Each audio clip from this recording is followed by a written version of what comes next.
Welcome to Hurrdat Sports Live. Here's Rhett Stokes. 6 start at second base today. Has runners at first and second. Both runners take off. First pitch is blasted in the air. Deep left field. Jakonski back. It's gone. Rhett Stokes is scorching hot. 3-run bomb out to left field. 392 off the bat. It's now 8-3 here in the last of the third. On the lane, nice bounce pass. Sharing the sugar. Briggs just hanging around them. Down to 3 seconds left. The step in, the takeaway, and it's over. UConn, all they do is win. The Huskies are on to the national championship game. And there's nothing like the bus ride on Monday night over to the stadium when you're one of the last 2 teams standing. And that will do it. It's a Michigan masterpiece. The Wolverines advance to the national championship game with a lopsided win over Arizona. Good morning. Welcome in Hurrdat Sports Live. That's DB. I'm Ravi and Lulla. We're presented by Next Gen Male Medical here at Hurrdat Sports HQ. What's up, DB? How we doing? Oh, I'm doing good. How are you? Fair to middling, Len. Fair to Midland? Yeah. Like formerly known as Lutheran? There was a Lutheran reference at church yesterday. Yeah? Nobody was saying anything, and he said, "Oh yeah, I'd like to welcome all my Lutherans." Because you guys are Methodist and Episcopal. I You're don't not know who Lutheran. you guys is. I'm feeling a little offended already. I mean, that the only took people- about 65 The seconds. people in that congregation. Yeah, sure, whatever. That particular group of people. Spin. Do I just need to click comment? Yeah. No, you don't do it. I get to do it. Why'd you show it to me? Because I just want to see if I've learned anything. Okay. Was that childish? Yeah, a little bit. I'm 5. Yeah, just go. There you go. Everybody's working for the weekend. We got him back.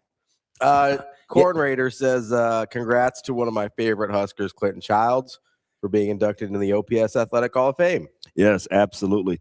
And he So thought- that's your boy. He said one of the best wrestlers he's ever seen in person. You know, he should probably – he had Grasmick as a sophomore. Mhm. He had Brannigan as a junior, Mhm. both state champs. And then he won it as a senior. one of the greatest wrestlers to only have one title. Yeah.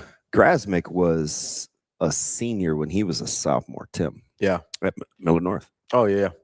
Because I used to go to all his high school wrestling matches. Oh, Miller North used to be very good. They're not really anymore. Well, you had the run of like Kevin and Sean Bush. Grasmick was really good. Yeah, Miller North used Like to early be, to mid 90s. They were really used to be legit. I played against both Bushes and Paul Hawley, and they were like a wrecking crew. Yeah. I remember in 90 and 91, like Troy Everton and Ryan Peters and Jason Peters and Manzito. They were good and they were tough. And I remember we had the bright idea, was it 90 or 91, to wear all whites. Oh, yeah. Yeah, when we went out and we played Millard North, and I was wearing all greens. Grass stains. A lot of grass stains. A lot of grass stains. A lot of grass stains. Matter of fact, we may have had to retire those pants because that was back when old remedies didn't get grass stains out. Sometimes you just had to wear those things. I remember I had a long kickoff return, and I jumped in the air trying to hurdle a guy. How'd that go? When I woke up, I was like, oh, my God, I think I got the wind knocked out of me. Why'd he slam me like that? Yeah. Is that when you stopped hurdling people? Yeah. No, I did it a couple of more times. Okay. I didn't really retire the hurdle until Zadiska got mad at me against UCLA for jumping over the pile, and I got flipped. And he's like, there was a hole there. I was like, pretty much. Yeah, so congrats to him. Congrats to Clinton. I'm just happy that I made it in here because I was captivated by Pat, the producers. I'm over it. Oh, what did he have? Shane, did you think I was going to come in? Because I really wasn't going to. Like that, like ugh. He's vacationing with his son. They're over there bonding, little father-son. I saw that on his Instagram story. Oh, big IG guy, you and Coach Rule? Yeah. I mean, I don't think he follows me, but I follow him. Oh, that's nice. Yeah. Good for you. So I see what's going on. You know, sometimes he drops little nuggets in there. Yeah, he does actually. He does. He kind of, I wonder if they're scheduled. He's big on running his own stuff. Yeah. You can kind of tell he does, at least on his Instagram for sure. Like he just doesn't want to turn that over to anybody. Yeah. Not even Bryant. What he should do is give it to Viv or Leona. Let one of those two run it. You gotta watch out if it's one of those. My man will be getting flagged. Flagged. So it was a fascinating topic. Mm-hmm. It was, and maybe it's like a gender. Shane and I are about the same age. You and Suave are about the same age. But on the heels of Austin lamenting about his wedding on Friday, which was hilarious. Some of his timely little just, oh God, are you there voices are pretty funny. Yeah. And I always tell him too, I'm like, AJ, you realize you're only funny with us. Stay close to us. You know what I mean? I think it's just how we bring the best out in people, you know? I think so. It's like Foreman and Severe. Like people like to try to replicate what we do. Mm-hmm. Nah, man, they're different with you. It is. That's true. It's just different with you. But anywho, on the heels, Pat, the producer, was on the struggle bus because his sister's getting married. Okay. And it's a very snug wedding. I don't know, like you could just afford, you probably could just afford to invite whomever. I'm sure Suave was just like open bar, top shelf drinks, 350 people on the invite list, AJ. Rico, how many people at your wedding? 12 times 12. A ton. I don't know exactly how many. There was a whole bunch though. Yeah. Are you being facetious? No, I'm being for real. Like there was a ton of people at our wedding. We had it up in O'Neill. We rented out like the hall up there. You had it up where? In O'Neill. Look, what? Okay, that noise you hear is the very rude Jimmy Neutron. He's not rude. He's helping me. Guarding my man Rico Suave over there. Are you okay, Rico? I felt like he wasn't very kind. Are you? You seem very hurt right now. Are you going to be okay? Oh, we can't hear you now. That's fine. It's gone now. So it's very interesting. Yeah.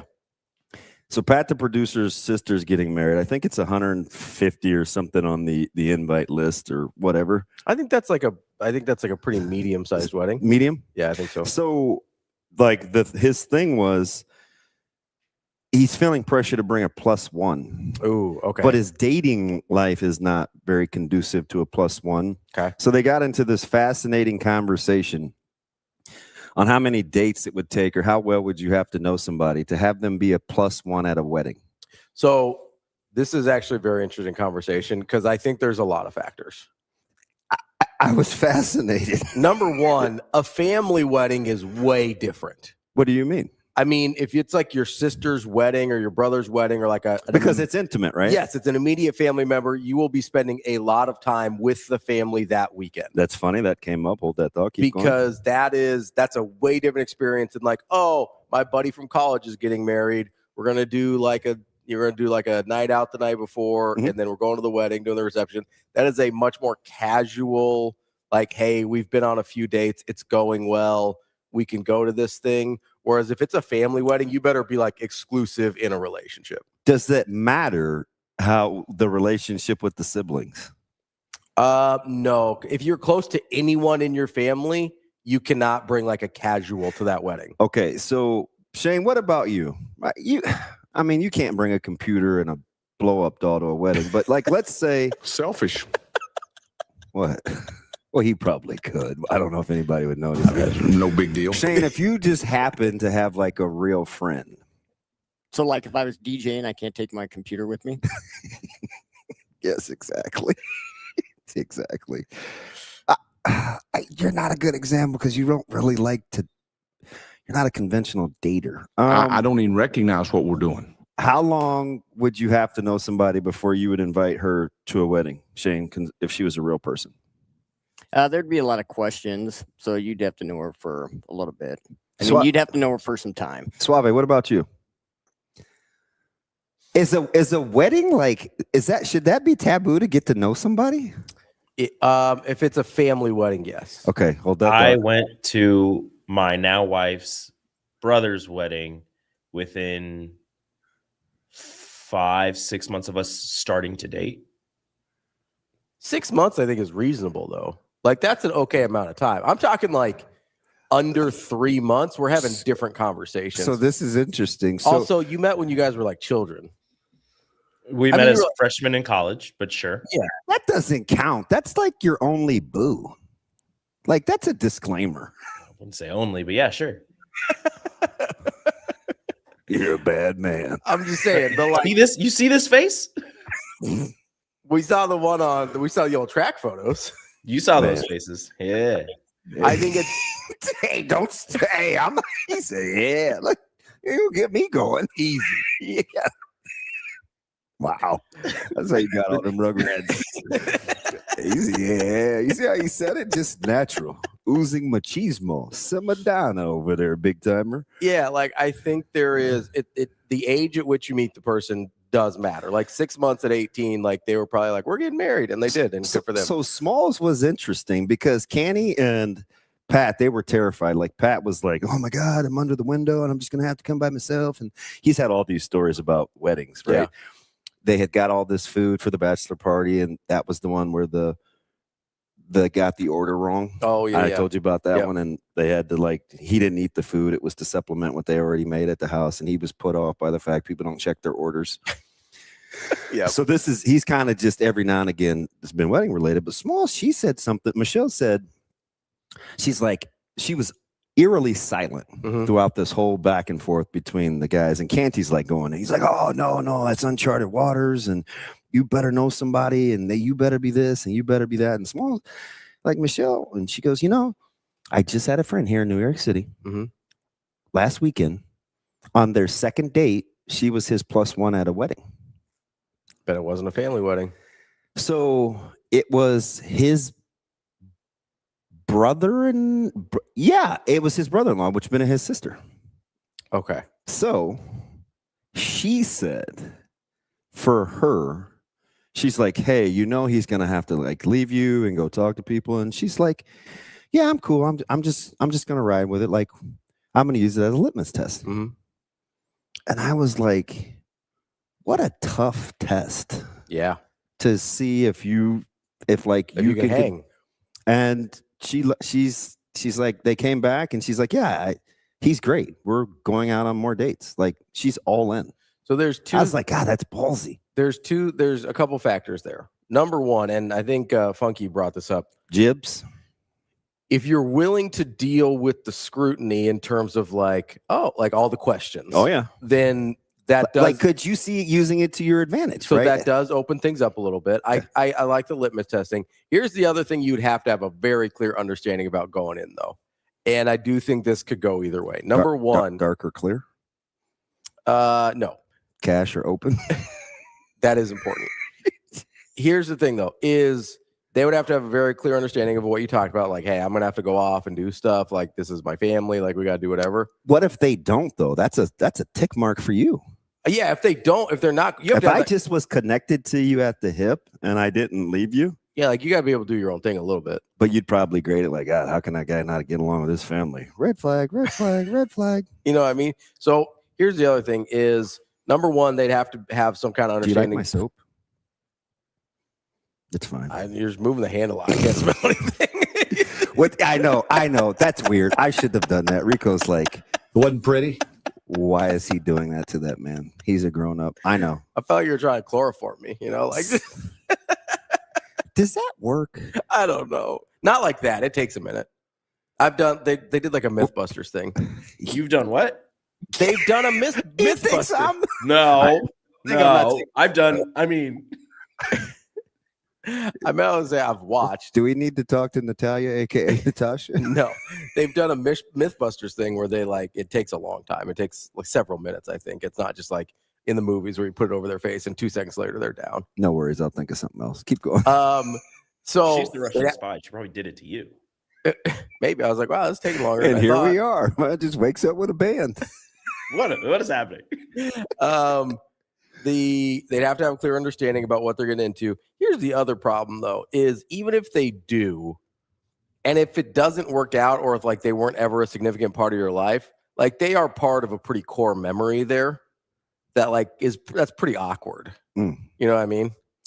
Yeah. It's like although they don't have to get in the pics. Even if you're not in the pictures, like, okay, let's say for whatever reason they can't hang. And it's like should I not have worn shorts? You can do whatever you want, man. It's 2 dates, right? Like for the other example, 2 dates, you don't know anything about this person. No. Like they could be a total loose cannon. Like they could legit ruin the wedding and you have no idea. If you've dated somebody for like 6 months, like Rico, at least you have like a general idea of like, hey, I've got a pretty good chance this person's not going to ruin a family wedding. 2 dates in, you have no idea. If it's a friend's wedding, it's like, oh, my bad. You know, but if it's an immediate family, like I'd take maybe like a cousin to do a cousin's wedding. Stage 5 clinger. You know? Hey, this is going to work out. Todd says firm pressure, cover both mouth and nose for about a minute. Yeah, you'd have to be significantly stronger than the person you're trying to subdue. I don't know about that because sometimes you don't want to eat like, you know, they go to the coroner and it's like, oh, they have bruising on the neck and their larynx is, it's been, you know, you don't want to have detail. You don't want to what? Keep going. I was wondering why he was just letting me talk, which is, I'm over it now. Never mind. You good? Totally cool. I could chloroform you. Rico, you have to jump. Exactly. I'd spider monkey you back and be like, you have to like little spider monkey on there. I'd spider monkey you, and I'd put the cloth over your mouth. I'd grab the other arm across like your chest, and I'd wrap my legs around you. You won't be able to get me off. You pass out. For a minute? You think you can keep that on there for a minute? I can do it. He'll slam me on the walls. I'll be fine. I would just I'd turtle you. You know what I mean? Like he's like fall on my back. Yeah, I know, but if you did that and then we're on the ground, it's over for you. I don't think so. You're not getting back up. UFC guy? Yeah, you're not getting back up. Grounded pound. I don't even need the chloroform anymore. I'm just saying, if you're on my back and I just like throw myself backwards, you're snapping your head. Like best case scenario, you're concussed, but I'm definitely getting away from you. Nah, it'll hurt, but you're not. I've already. You pod committed? No, I don't care, man. Like you're not holding on through that. I don't even know how you got here. Well, you were talking about chloroform, people. I really wasn't. Oh, I had moved on past that. Bruin Steve says, coming in a bit late this morning, not sure what's going on, a sports show or a breakdown of the origins of a serial killer. Timing. It's all about timing. You know. There were a couple murders this weekend. Were there? Did you not watch Michigan and Arizona? You mean metaphorically? You know the funny thing about that? do you look? I thought you were just telling me about the news. Just like, it's a violent weekend in Omaha. I was like, oh, was it? Oh, they did find a body at the Motel 6 caddy corner from actually here where we are. Oh, yeah. That would be honest. That Motel 6 is super sketch. Bit of an eyesore. Yeah. Well, how about the triangular? You got the trafficking hotels that they shut down, and then that one, the one that's still open. Then you're like, you probably shouldn't be. Super seedy. Yeah. Dude, there's an opening in the gate off the interstate. Not great. It's like, it's not ideal. It's not what you want there. No. I gave a guy a ride home from family fare over there. Yeah. It was super cold. It was a brother too, so I'm not gonna lie. I tugged at my heartstrings because he was like 70. Mm-hmm. He's out. And I said, "What are you doing?" He said, "I'm waiting for a cab." He only had like 5 or 6 things of groceries. Yeah. I said, "Where are you going?" He's like, "I'm just going to the motel across the interstate." And I was like, "Oh, bleep. I'm stuck." He said, "Do you mind?" I was like, "Yeah, I'm probably gonna die, but at least I was doing a good deed." You know, he was fine though. I knew you're shaking your head, Rico. He was Shane size, so short of him having like a Beretta, I could probably withstand a 22. But like something, unless he, yeah, I could have fought him off. He was little, super little. I just imagine if like you stop. Like, because by the time you stop and talk to him, you're kind of pot committed a little bit, you know? Yeah, and he had to stop me in the store originally. And I thought about getting him his groceries, but once he bought alcohol, I was like, yeah, I ain't contributing. I got that from Candace Gregory when I used to work with her at Open Door Mission. She was like, you just have to always offer food first. Right, because money, you could be contributing, and I was like, sometimes you just want $1 though. Yeah. Also, you're not kind though. No, that's not it. Like I'm gonna be honest. Oh boy, do you hate panhandlers? No, I actually don't mind. Like, I'll give them cash. I don't care. Like whatever you're gonna do. Yeah, you're having a tough time. Like, if you need a drink, I get it. Like, they're having a tough go. It's the most Ravi thing ever. I'm not going to judge that. Like, if I have, I don't know, man. If I'm out there on the street and having a hard time, be like, yeah, I need a drink. I'm sorry. It's tough out here. Do you know do you respect the honest ones? I do. Like, the guy that has the sign is probably going to use it for beer. I'm like, you know what? Here's a 20. So there's a guy on where you get on 84th at the interstate that says it's basically for weed. Yeah, listen, if I was homeless, I was like, yeah, I probably would need to self-medicate also. I get it.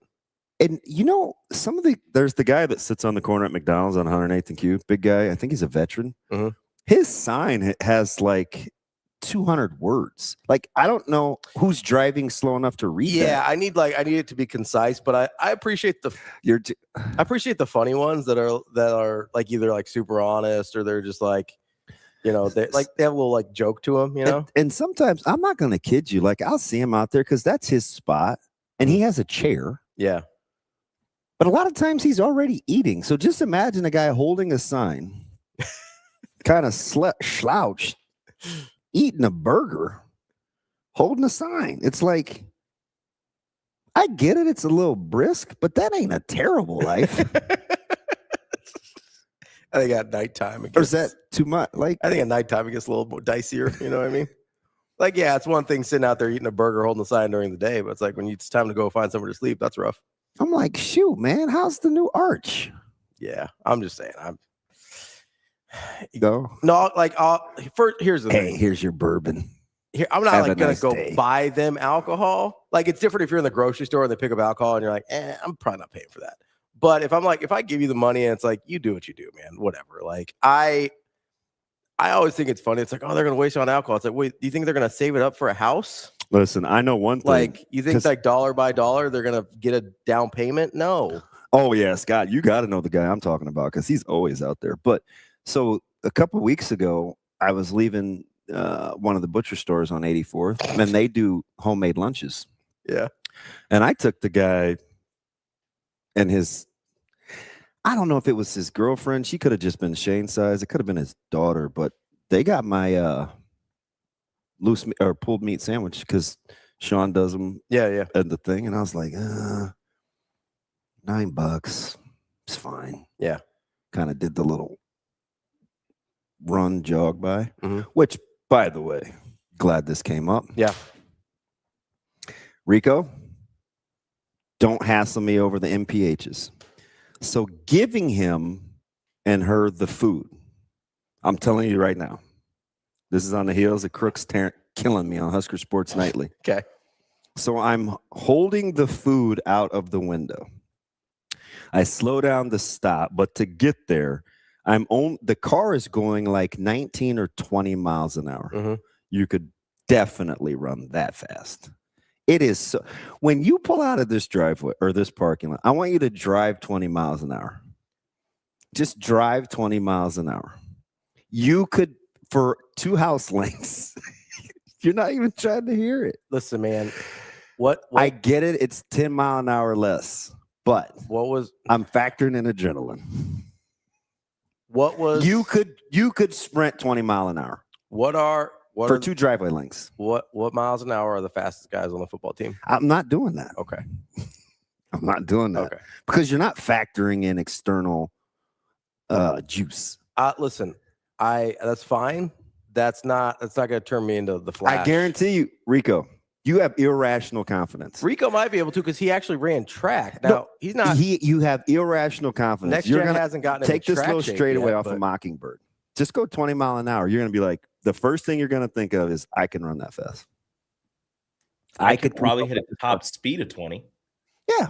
And remember, I said for only 2 driveway lengths. You're also, here's what you're talking about, is you're talking about appearing to keep up with the car if you get a head start. That's also not the same as running 20 miles an hour. So what if the car is going 20 mile an hour and I'm only like X amount of feet behind and I like jog into warming up into a sprint?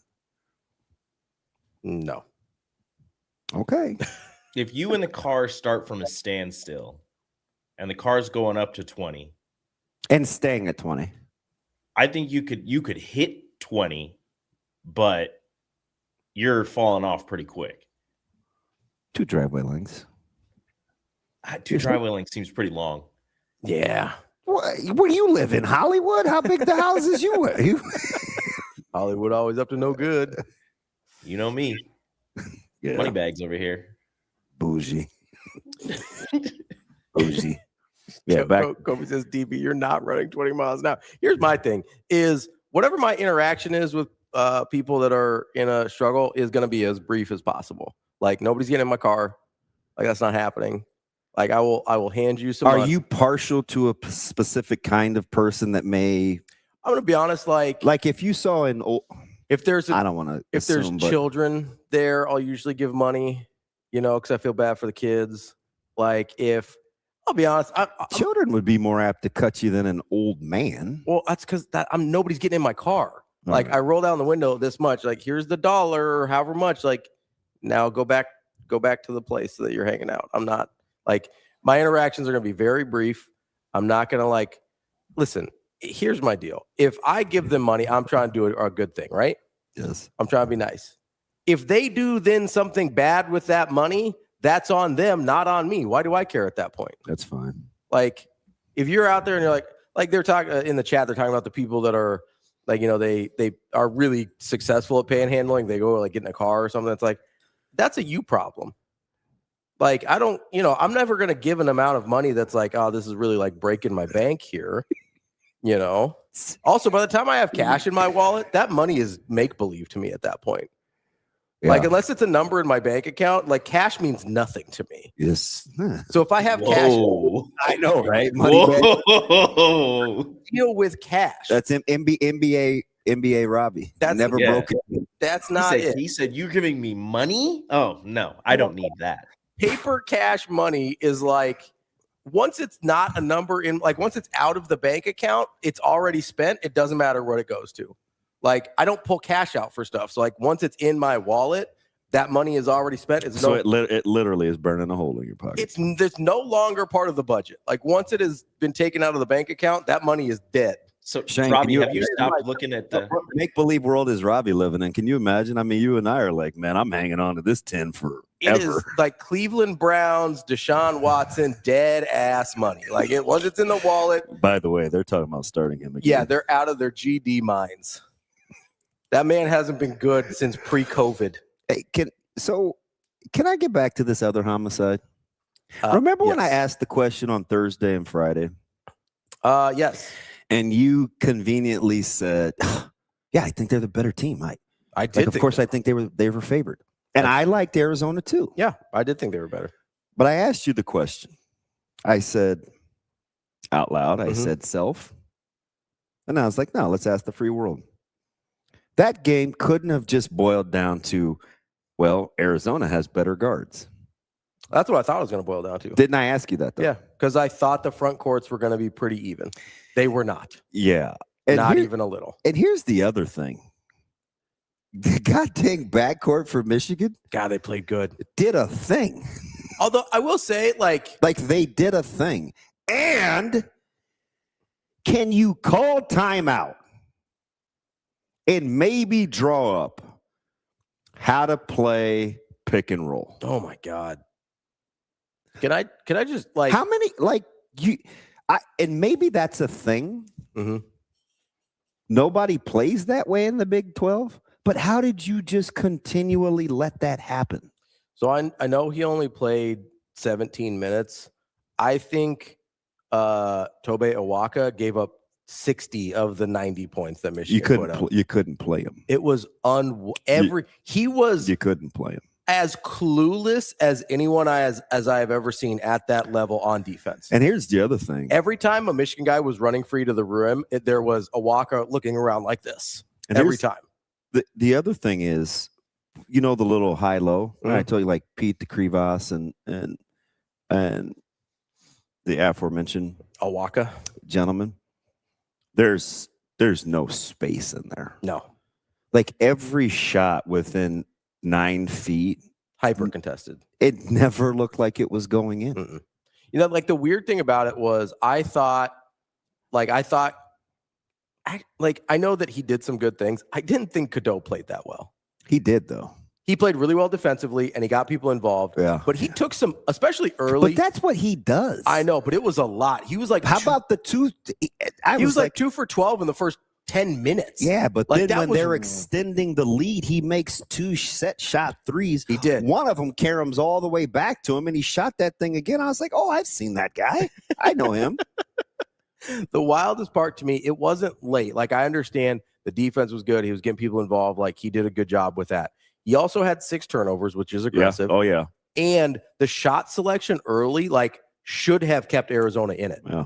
It was Arizona couldn't make a shot. They couldn't. But half of his game was terrible decision making.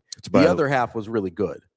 By the way, I watched the national championship game in which I watched the team miss 16 out of 19 shots. Yeah, that's a tough go. South Carolina missed 16 out of 19 shots during a stretch in that game. Yeah. That's brutal. It's not good. No, that's tough to win a ball game that way. But by the way, dang, I should have bet Crooks, but he's so cheap.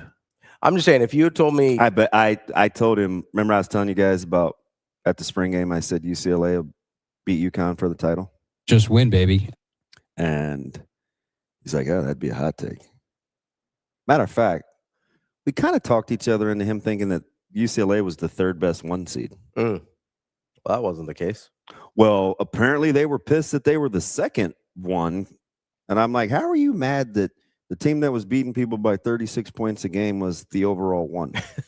They're like, but our strength of schedule. And I was like, but no. I was like, cool. They're undefeated. Yeah, they've won 54 in a row. They're pretty. Made me look at Texas differently. So did you look at Texas like they were better because they had beat South Carolina twice, or was it this? Well, that and the fact that they played UCLA so close both times. Plucky Texas Longhorns, the plucky underdogs, like the plucky Dodgers. They just got so much they're going up against. It's hard for them. Swimming up. I thought they were the worst 1 seed, and they played the closest game. So, yeah. That was wild. I'm just saying, you got to admit, are you not over the Geno thing already? Over which part of it? People freaking out, or him in general? Like we're doing too much. Like, he apologized. He was a child. He's been petulant before. Ask Pat Summit. Ask Kim Mulkey. Like, he's been a child. He's had some moments. Yeah. Like, what are we doing? Do you care that he didn't mention Dawn Staley by name in the apology? I'm not a pound of flesh guy. I knew you were going to ask me that. I don't care. All right. I'm just saying. But you can. Talk me into why I should. His interaction was almost exclusively with Dawn Staley. Okay. And he went out of his way 4 times, I believe, in the apology to say, I apologize to their staff.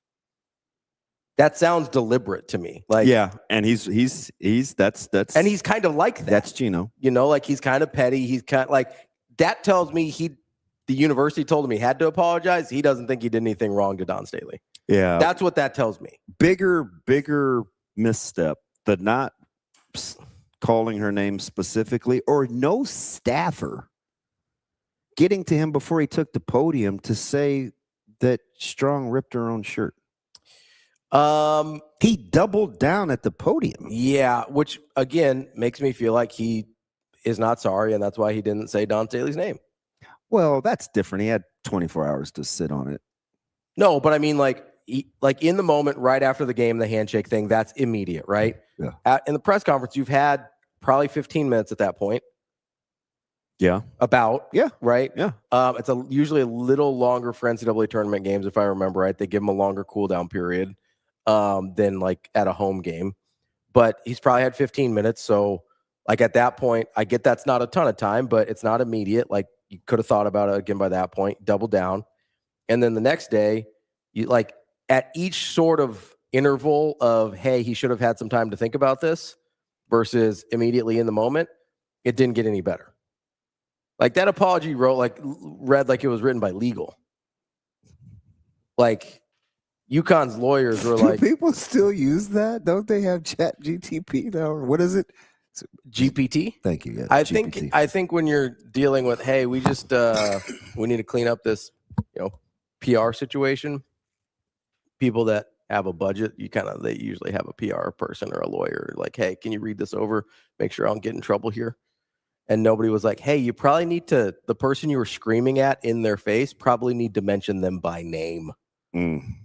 That's what apologies are. They're not like. She looked at him like she wanted to say, WTF, you just say to me? Well, she said multiple times, you don't say that. You don't say that. Yeah, like, so what did he say? It was apparently pretty outlandish. That's what I want to know. Because he said in the presser, I said what I need. I told her whatever. I said what I needed to say. And like, what'd you say? And he goes, I already covered it. I'm like, what'd you say? I'm going to be honest. I think there's not a slur.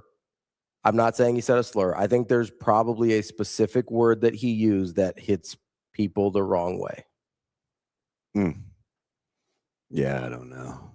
That seemed, judging by how he was talking about the officiating in game. Oh, dropping the expletive? How about how they couldn't catch that? Before that, like the way he was talking stylistically, even about like how they were playing, I'm going to go out on a, like, if you're doing too much. If, come on, man. It doesn't always have to be that. Be what? It doesn't always have to be race related. I don't know if it was race related. My thing is there's certain words that you say, even if you don't mean them race related, that are going to be taken a certain way. Well, you talking about coded language? Yes. What if he just said female dog or something like that? That's not great either. I'm giving you an alternative. It could have. Not because it was a nice thing to do. Oh, okay. He could have. Sure. It could have been. You're a weirdo. I'm just saying. Anywho, who had the worst presser? Tommy Lloyd or Geno Auriemma? I was like, Tommy, but I wanted you in Chapel Hill. Stop saying those things. I Stop saying those things, Tommy. You're making me think you can't in-game coach again. And you told me, I don't know if there's long enough track record. I still don't know if there's long enough track record. Oh, man, bleep that. Come on, man. That was pee poor. How do you have no answers? Well, maybe he had answers, and a walk is just bad. It wasn't just a walker. I mean, my man Burries couldn't throw it in the ocean either. Yeah, but again, it's not like you draw it up. Like Burries had good looks. If he can't throw it in the ocean, yeah, he did have good looks. How's that on Tommy Lloyd? He did have good looks. Like if right. I mean, could have. So that's a hot button word. Look at that. Shane, you don't have to bold it. Oh, no, that's not the word I thought. But he could have, for sure.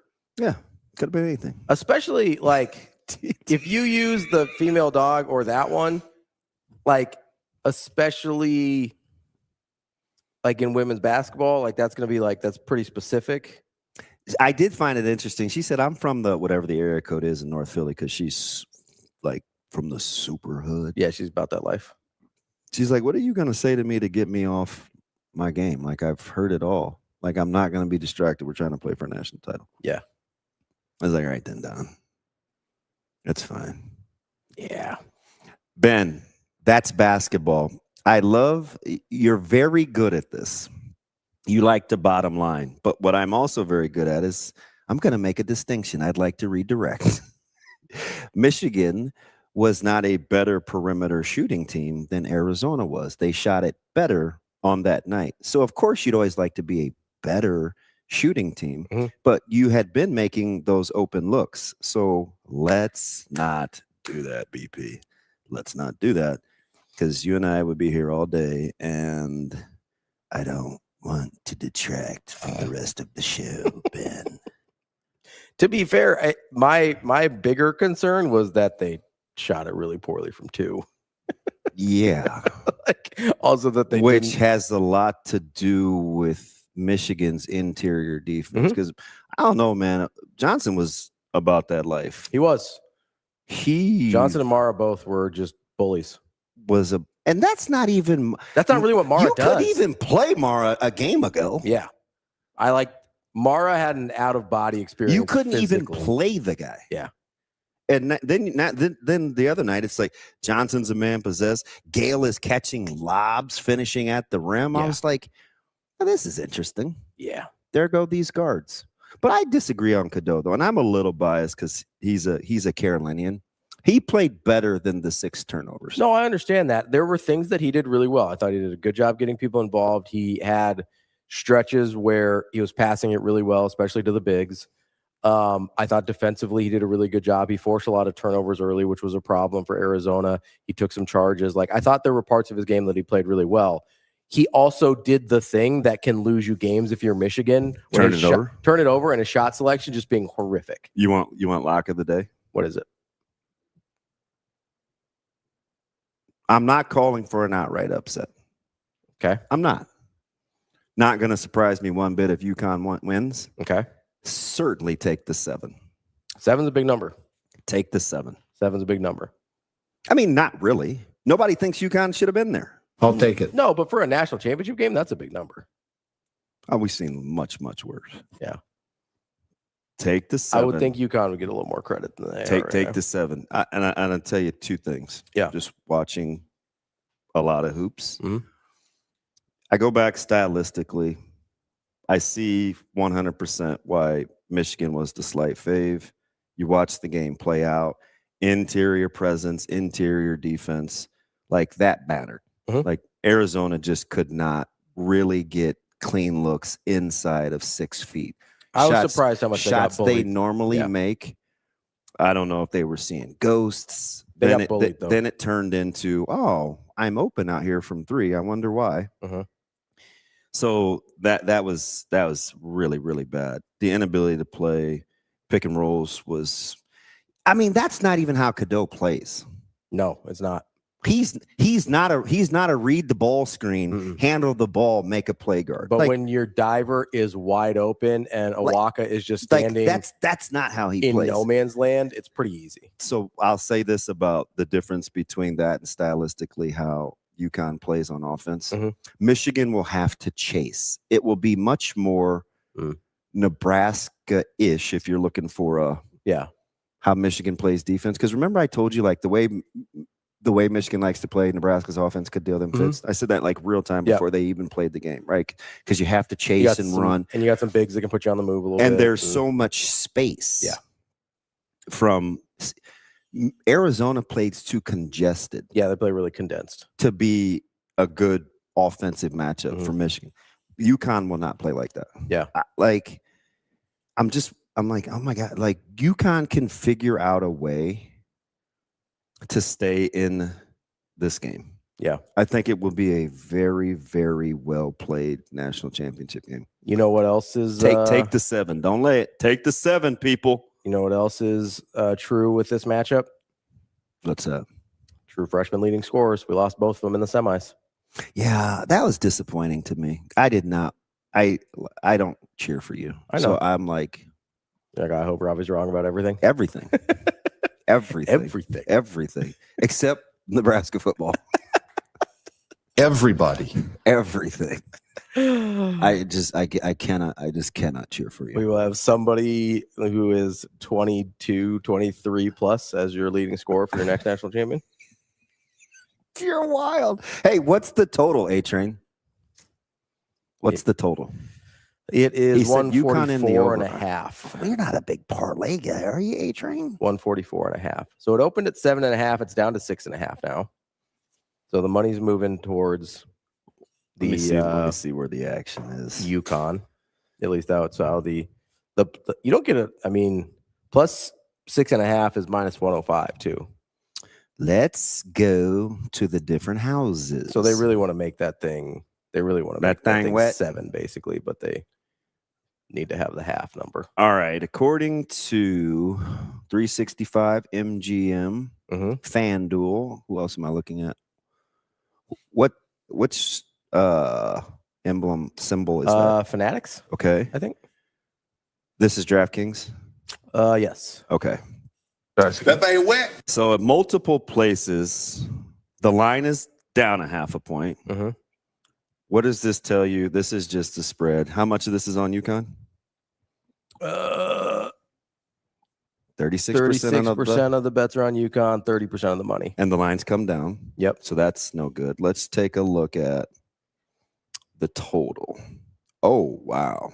All of the money and all the bets are on the over. On the over. Jeez. And that hasn't moved at all. So Vegas doesn't like that.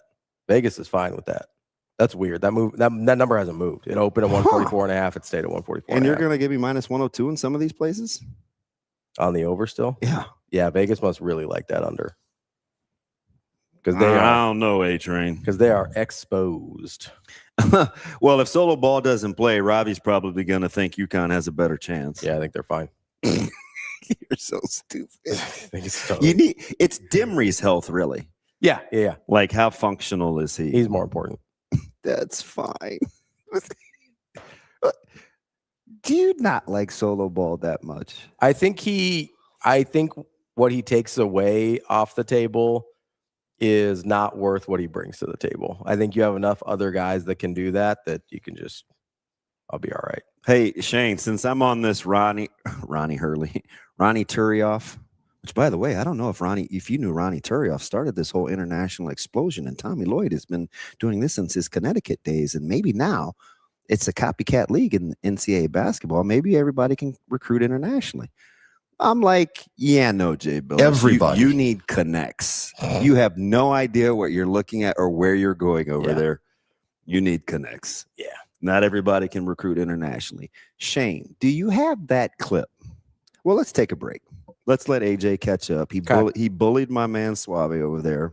What'd he bully him? Bogarted the mic. He didn't bully me. He had taken the mic away with him, so he had to bring it back. In his lap. He bumped into him. I'm trying to have a nice conversation about wedding invites, and AJ's just man on a mission. He didn't bully me. Leave Austin alone. Calm down. I'm trying to help him out, and he rocks with the other millennial. That's fine. That's fine. Us. Also, us old men will stick together. You three youngins, you guys do your own thing. What I do? Well, you rock with Rico. That's my guy. I tried to defend him just now. He rolled me. Yeah, that was weird, Rico. That's all right. Hey, DB, don't worry. I'll put the tennis balls on your walker later.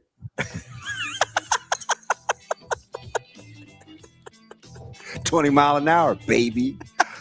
Shane, I need that Hurley clip ready when we come back. I want to know if, much like Ravi, is Dan Hurley getting a bad rap? We will talk to Aunt Wright at 9 o'clock, and apparently that's it today. That's DB. I'm Ravi Lulla. It's Hurrdat Sports Live.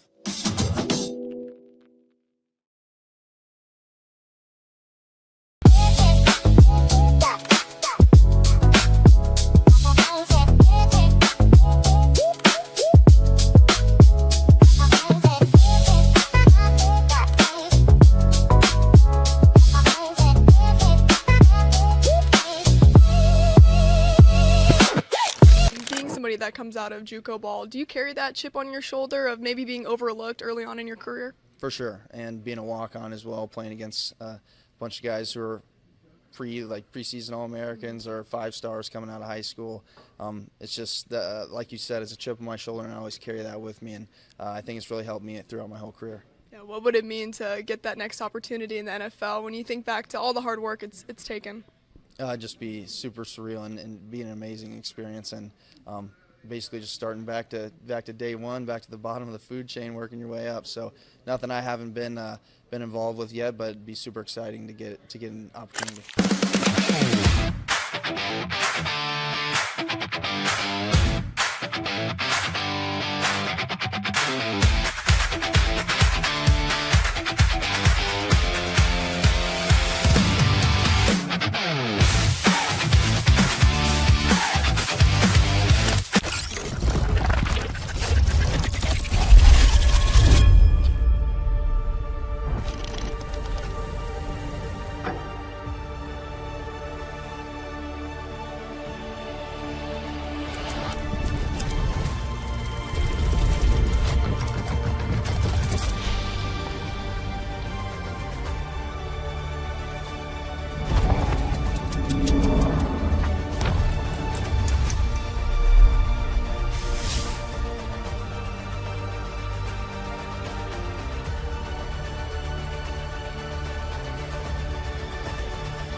Yes. I'd say we've had a pretty rough 4 to 5 games, and we've been doing a great job of acknowledging that, working really hard and, getting better in a lot of areas. So it was nice to see that being executed a little bit more today. I thought we had much better fluidity. We were much more aggressive in our attack situations, but also quite intelligent, and we put a lot of serve pressure. So it was all around a very good game from us. Totally understand a slightly decimated Omaha, but they're very deep, so we had to re-prep for a deeper roster and make sure we're ready for that other team that showed up today. And I thought we did a really good job, especially on the back of having 4 or 5 games that were a little bit shakier, which is the reality of a season. And I'm very happy that we're working through that in the right direction.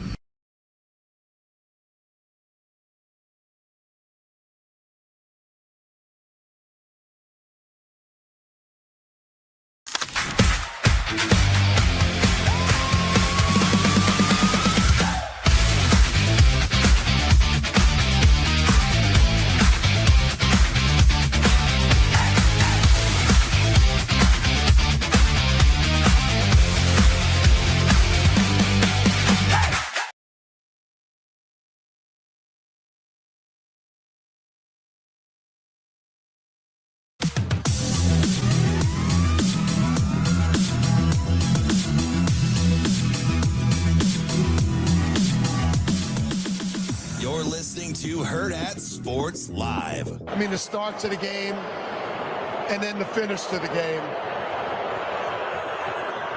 I don't know what are they booing.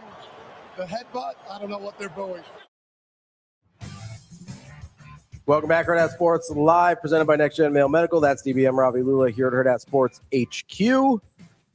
And Shane, I don't know what they're booing either. Were they booing the headbutt? We got a hot take from Ben. Ben is full. I don't know what are they booing. Coming in, he goes, hot take. One Shining Moment sucks really bad. It's a terrible song and doesn't fit in with the tournament IMO. Ben, I actually agree with you. The ball is tipped. I think it's a terrible song.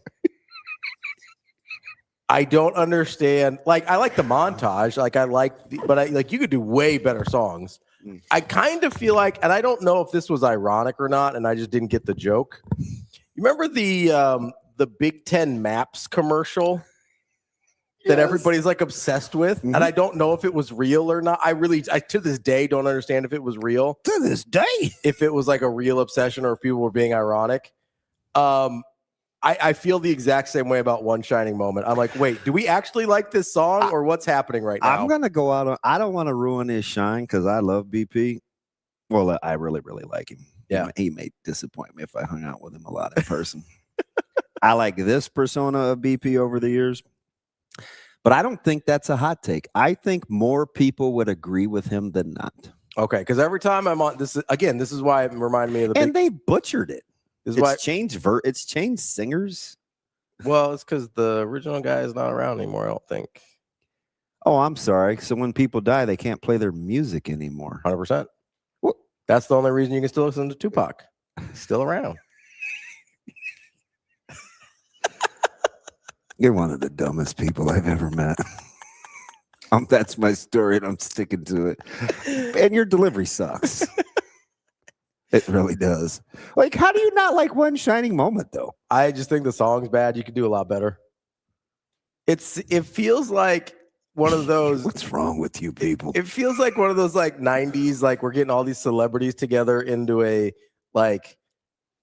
studio to raise funds for childhood something.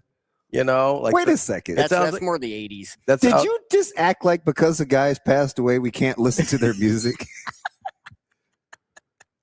Prince is still releasing music from his catalog, and he's been dead for years. I'm just saying, if you're going to change verses, it's not like Luther can lay down some new track. You know what I mean? One Shining Moment does suck, though. Oh, my God. It does. It's not good. It's not good. The ball is tipped. It sounds like one of those 80s infomercial, like we got 30 singers in this room and they each get a line. It's like a bad basketball version of We Are the World. Like that's what one Michael Jackson side-eyeing this song the whole time. Yeah, it's just like, really? You can't hit that note. Exactly. Do you practice that shot? Do you work on that shot? That's what it seems like to me. No. We are the world. We are the children. We are the ones that make a better place. So let's start living. Saying, are they booing? What are they booing? The headbutt? I don't know what. Are they booing? The headbutt? I don't know what they're booing. I'm just saying. So, do you have that clip, Shane? Can we show that to our friends here? Which one? The one that you just sent him. Oh, yeah. The Hurley clip? Can we? I don't know if he can put, he might need the Englishes over there to put that up. You got to delete that. One more time, Shane. You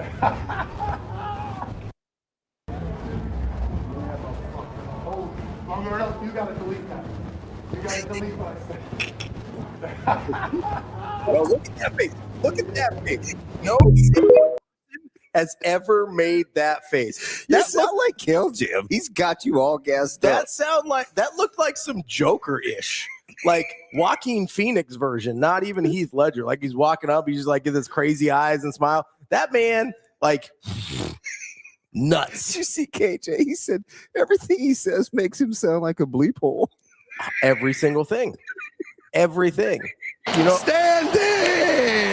You know what the common denominator is there? What? Him being a bleep hole. No, it's not true. Shane, play my man. Play my man's interview. Play my man's interview. TK, that's a good question. He looks like a skinwalker doing that stuff, like up the hall, and he's just like, delete that. It's like, oh my God. Are you possessed right now? What's happening? You're such a hater. He looks insane. Oh, he's certifiable. He's explained why. Shane, you think you've gotten a bad rap, and does it ever bother you? Yeah, I'm not a victim. I mean, I've done everything. I did what I did. We don't allow victims in our program, and I'm not a 53-year-old man sit up here like I'm some victim. You know, again, I don't want to waste a lot of time with it because it takes away from the team. But, you know, for me, the way I view, you know, what we're going into in the game, when some people, again, view it as a game, and just how my family, how I was raised in the sport, where I'm from in Jersey, how we look at these, you know, we look at it more like a battle. And, you know, I think I've, you know, kind of talked about that a lot. I'm not a victim. You know. Do we have the one where he... What's wrong? No, hang on. Hold on. Do we have the one where he absolutely contradicts that? I think the media are a bunch of assholes to me. No, that sounds pretty victim-y. Well, that's a bit, though. Are you sure?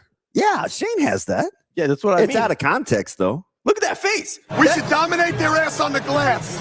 Look at that face I think the press has been an asshole to me the whole year. Like, look at that face. That is a crazy person. It's fine. Okay, well... I mean, you keep rubber gloves in your car, so I don't know if like your judgment's the one I'm trusting here on psychosis. Shane, play that clip again. I mean, I think the press has been an asshole to me. Yeah, exactly. Kobe says, I'm not a victim, but he acts like one all the bleeping time. But here's the thing, though, you guys. But when he acts like one, you're like, oh, it's a bit. And I was like, oh, well. But he always goes back to get it. So in the moment, he's not going to be the greatest. Yeah, so I'm okay with that. His fault is to act like a victim, and then you're like, oh, well, no. Get it, so he's okay. Unlike the other guy you crucified for not taking 15 minutes to fix his story, and Auriemma, at least Hurley goes back to get it. All right, cool. We're just like degrees of separation of guys that suck. Like, I don't know, what do you want me to do here? I just think at that level, like a lot of athletes, when you constantly compete at that level, and you're on every day, you're going to get some of that. Like, you can't relate. How come that's fine. How come other high-level coaches don't act like that? We don't know. Yeah, we do. We see them the same amount. We don't know. We see them the same amount. What if quietly every time Coach Hoiberg goes home, he like cracks open a fifth and he mumbles to himself about how to get the 100 set design offensively? You never know. It manifests itself differently. That's fine. He's not out here just like berating people for no reason. Well, not everybody has to have that style. It's just authenticity. Okay, he's authentically an asshole. That's fine. Like, all right. Authenticity, like, listen, authenticity is the bare minimum. what does the authenticity show at that point, right? Because authenticity is great. At least I know what I'm getting into, and it gives you a chance, right? But if you're authentically, he literally just explained why he's the way it is, and how can you? So Shane, play the clip again. Is he denying any plausibility here? Not in this one, no. Well, he acts like a victim all the time. He acts like people are out to get him all the time. Just because he says, oh, I'm not a victim, I'm not going to play the victim one time doesn't negate all of his other actions. That's my problem with Hurley, is that like he will say things that sound good and that's fine, but then his actions are like, oh yeah, I'm still a bleep hole. Who just dropped Richard Head? Like, is that hot? Oh, good. Yeah, hot danger. Authenticity is overblown. Nobody wants you to be authentic when you're a Richard Head. Yeah. Like if your authenticity is Dan Hurley, try something else. Wow.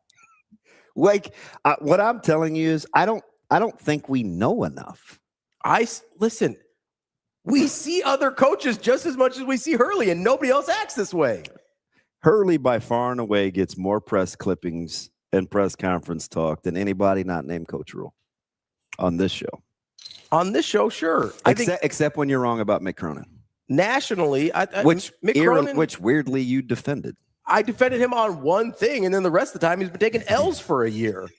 I basically see this is what happens. This is why I don't good piece of cheese anybody, because when I do, you're like, oh, you love that guy. I'm not saying I don't know what I'm not. Mick Cronin's an a-hole too. I don't think Dan Hurley's like going home to help his wife plant flowers or do laundry or whatever else a quote unquote good husband would do. But what I'm saying is like you'd want that guy coaching your basketball team. And I think you'd want to go to do any difficult thing with him. No, I don't. I think he's super toxic and has to have a certain type of person in order to deal with his BS. Oh, man. I don't think he gives me the best chance. If he doesn't get to handpick the people that he gets to be an a-hole to, I don't think he gives me the best chance. If he just gets a random group of people and he's like, all right, I got to figure it out with these people, I don't like my chances. There are better personalities for that. Ravi. He has to recruit a very specific type of person let me ask Suave. That's ready for his BS. Suave, would you let KJ play for Hurley?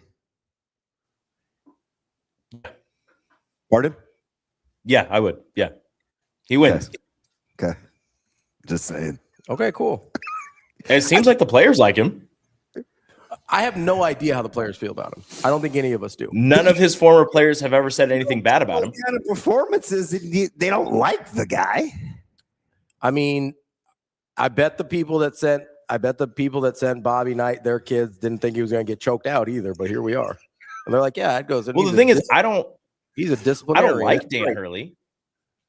I don't like Dan Hurley, but if UConn was recruiting my son, I'd be like, hell yeah. That's because it's UConn and they won national titles. That's nothing to do with Hurley. No, you guys, I'm getting killed. That's fine. Like you can say if you want to send KJ to play for Hurley, that's cool. I wouldn't let him watch my dogs. I've said that before. I'll say it again. Not a chance. He's not gonna kick your dog. I have no idea because when you cannot control your behavior in the moment, which he obviously can't, I have no idea what you're gonna do. You're being a wiener. No, I'm not. That's practical. If I have no idea how you're going to react, he almost like if he had every right to be teed up to go to the Final Four when he went head-to-head with the ref. That's a fact. If that ref had teed him up, that is totally within his right. No, it isn't. Yes, Would it is. Knock it off. If You're talking about that screenshot of a. No, I watched it live. It wasn't even that big of a deal. You can't go chest to chest with a ref ever and not get teed up. Okay, you can't. Drama king. No, you were being super dramatic. You're out of your mind. You're out of your mind. That wouldn't be the first. That is something that that gets teed up 100% of the time. It's not then true. Are we No, he is this close to losing himself a game. How are you going to speak for the official that he's known for 30 years? Cool. I pretend want to hit you in the face with the bat last week, and if somebody catches that still, they're going to be like, DB's deranged. No, I love the guy. We got a different relationship. I'm not going to hit you in the face. But if you take the still, it looks bad. I mean, I think the press. But Damon, so it's not the still. It's like the whole video of him like being excited after the shot goes in, and then he walks up to the ref and like goes forehead to forehead with him. Like I'm not gonna say it's a headbutt, but he goes forehead to forehead. He does. And I understand he's known the guy for a while, but also he's a ref. Like, there is a certain, like, you cannot touch a ref. That's just you. They did. He goes, their noses kissed. Like, they could have kissed each other.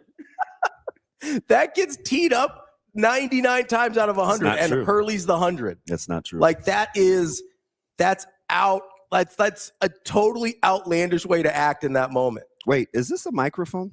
No. Is this supposed to simulate a microphone? No, I think it's just to hold the chain when we put the chain through there. I need a chain. I think we got some extra ones in the other Do you room. see I'm low-key decompressing because I was getting fired up? That's fine. Like, it is. I need a sedative. You have to, like, if the only reason you didn't give him a tech is because you've known him for 30 years, you're wrong. Just flat out. See, I told you we had one over there. Like, I feel better. It was Easter. You have to bless him. You know, you have to do the in nomine Patri, et Filii, et Spiritus Sancti. Who? Et Spiritus Sancti. That's the name of the Father, the Son, and the Holy Spirit in Latin. Oh, I thought you said Great Sankey. I was like, what? You said Sankey. I did. I might have missed the T in Sancti. I think you said Sankey. Well, yeah, that would be missing the T. See, it's only Monday. It's gonna be a long week, but it's fine. Espiritu Sancti is what they say in the South. Yeah, exactly. You missed the T. In the SEC country. What do you mean? The South? In SEC country. Okay. I mean, anywhere south of Espiritu Harrison. Sancti. Anything south of Harrison is the South. That's kind of how I feel. You know, get back. We're like, oh, I'm south of Q. I feel south. Once you hit Sarpy, we're in the South. I can't stand you. It takes everything. And I'm giving up KJ for adoption. Not your KJ. KLGM. I'm giving. Not only is he crazy in the Discord, he's not on my good side anymore this morning. I'm just saying. I rocked with him. He's going to timeout. You go chest to chest, forehead to forehead. It wasn't chest to chest. It was forehead to forehead, and they barely grazed one another. Where were their chests in that situation? They weren't touching. They were this far from each other. I don't know what are they booing. The headbutt. I don't know what they're booing. He called it a headbutt, and you're like, "Oh, they didn't touch." Yeah. Okay. Yeah. So I'm supposed to take his word when he says he's not a victim. I'm not supposed to take his word when he calls it a headbutt. Yeah, I don't know if you know this, but you manipulate the verbiage based on what you want the outcome to be. Okay. Like that's people 101. Okay. So what outcome is he trying to get when he's calling it a headbutt? That he's not a victim.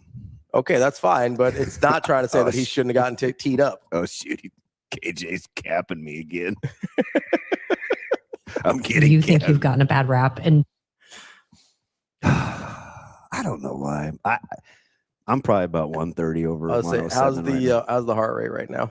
It's fine. Doing okay. The blood pressure's a little up there. It's cool. I need a sedative. Anybody got any tranquilizers? Not on me. Got never mind. Chloroform.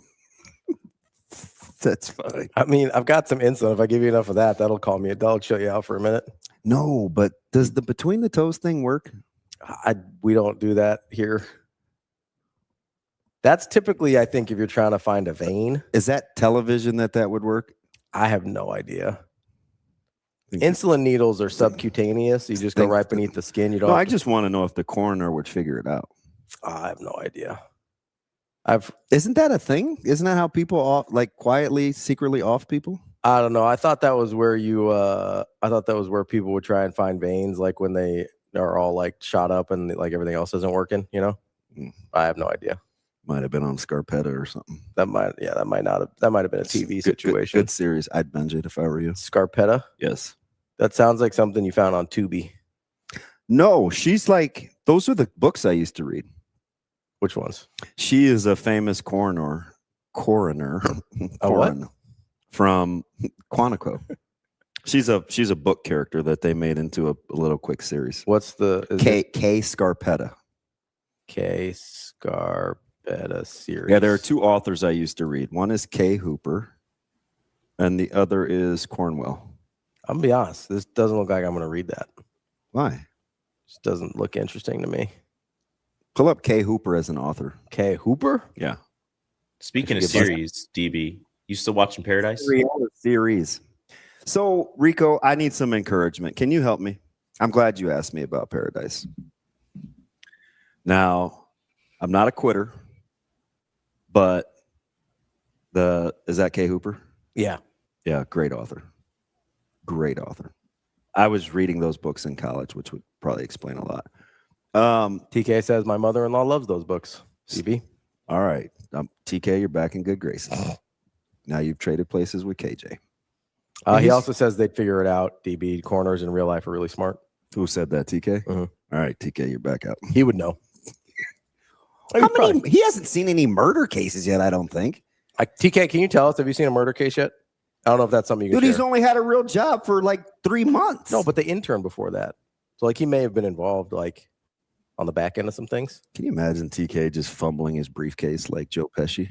I don't think so, man. I think he's dialed. I have a question. I need to go back to something, Rico. Yes. Because I did this in season 1. I'm admitting everything. Once I figured out it was a fake city that was built in a mountain, I turned it off. Wow, spoilers. Yeah, spoiler alert, season 1, Paradise. You find that out in like the 2nd episode. Yes. Still a spoiler. I was extremely upset.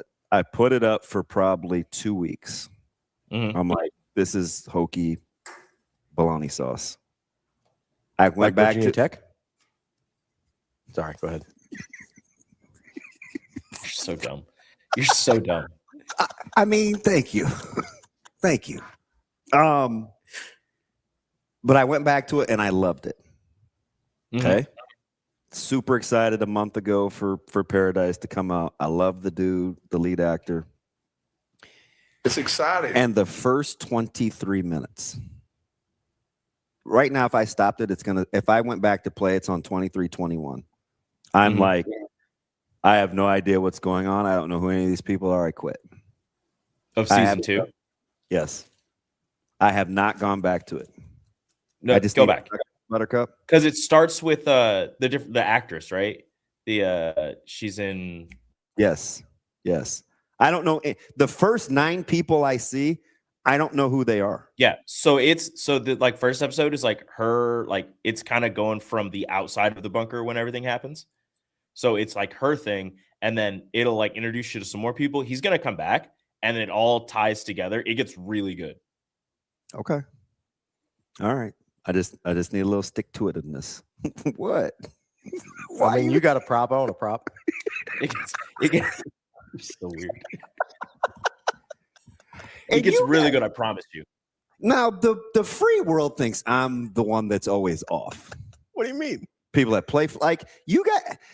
I have 20 years preceding me of being. I'm not the crazy one. What do you mean? What are you doing?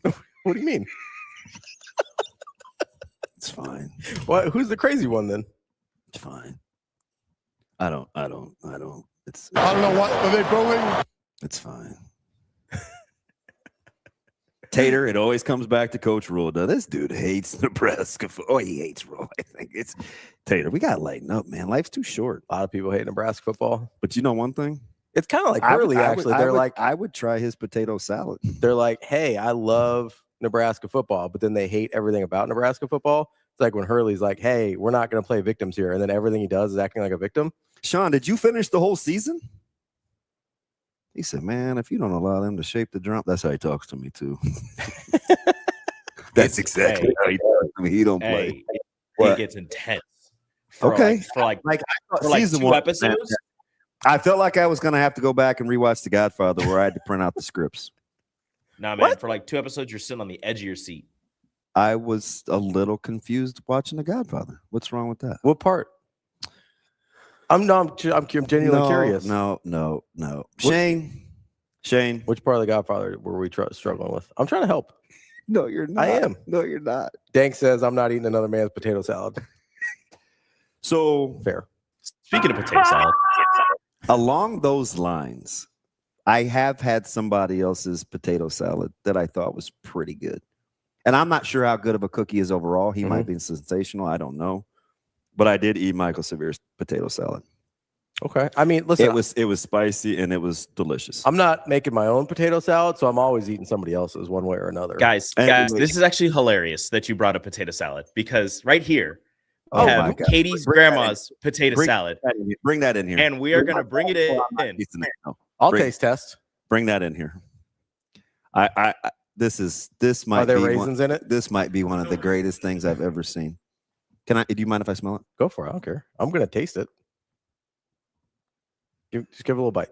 Oh, dude, what are you giant spoon? You shoveling with this?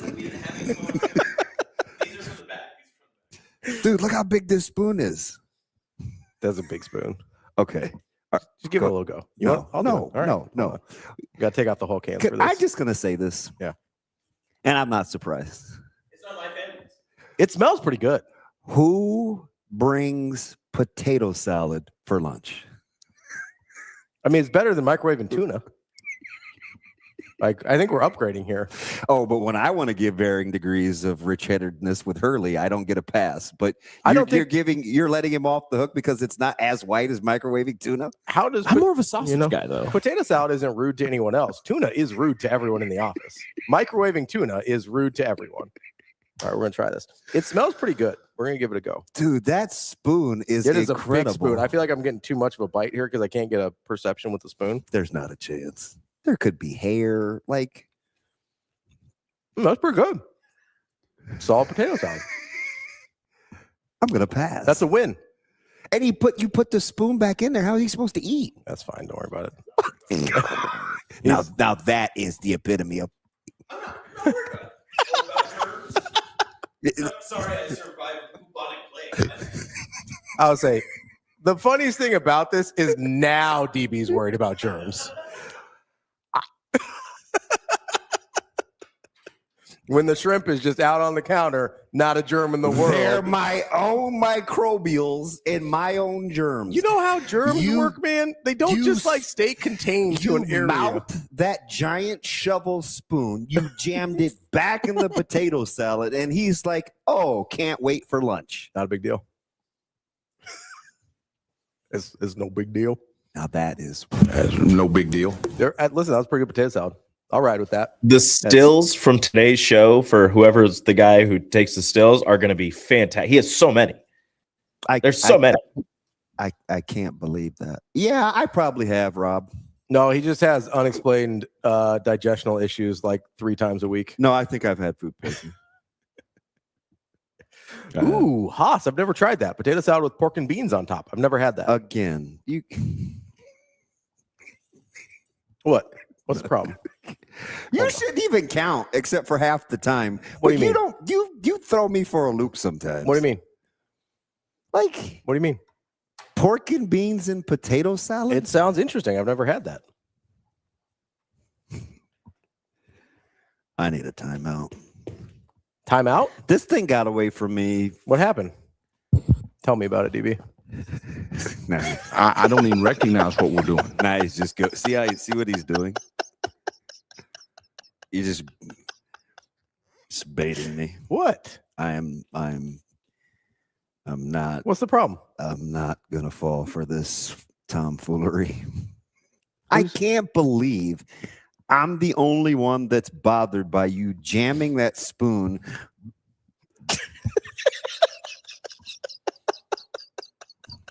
Keep going. Yes, I'm listening. Go on. I can't.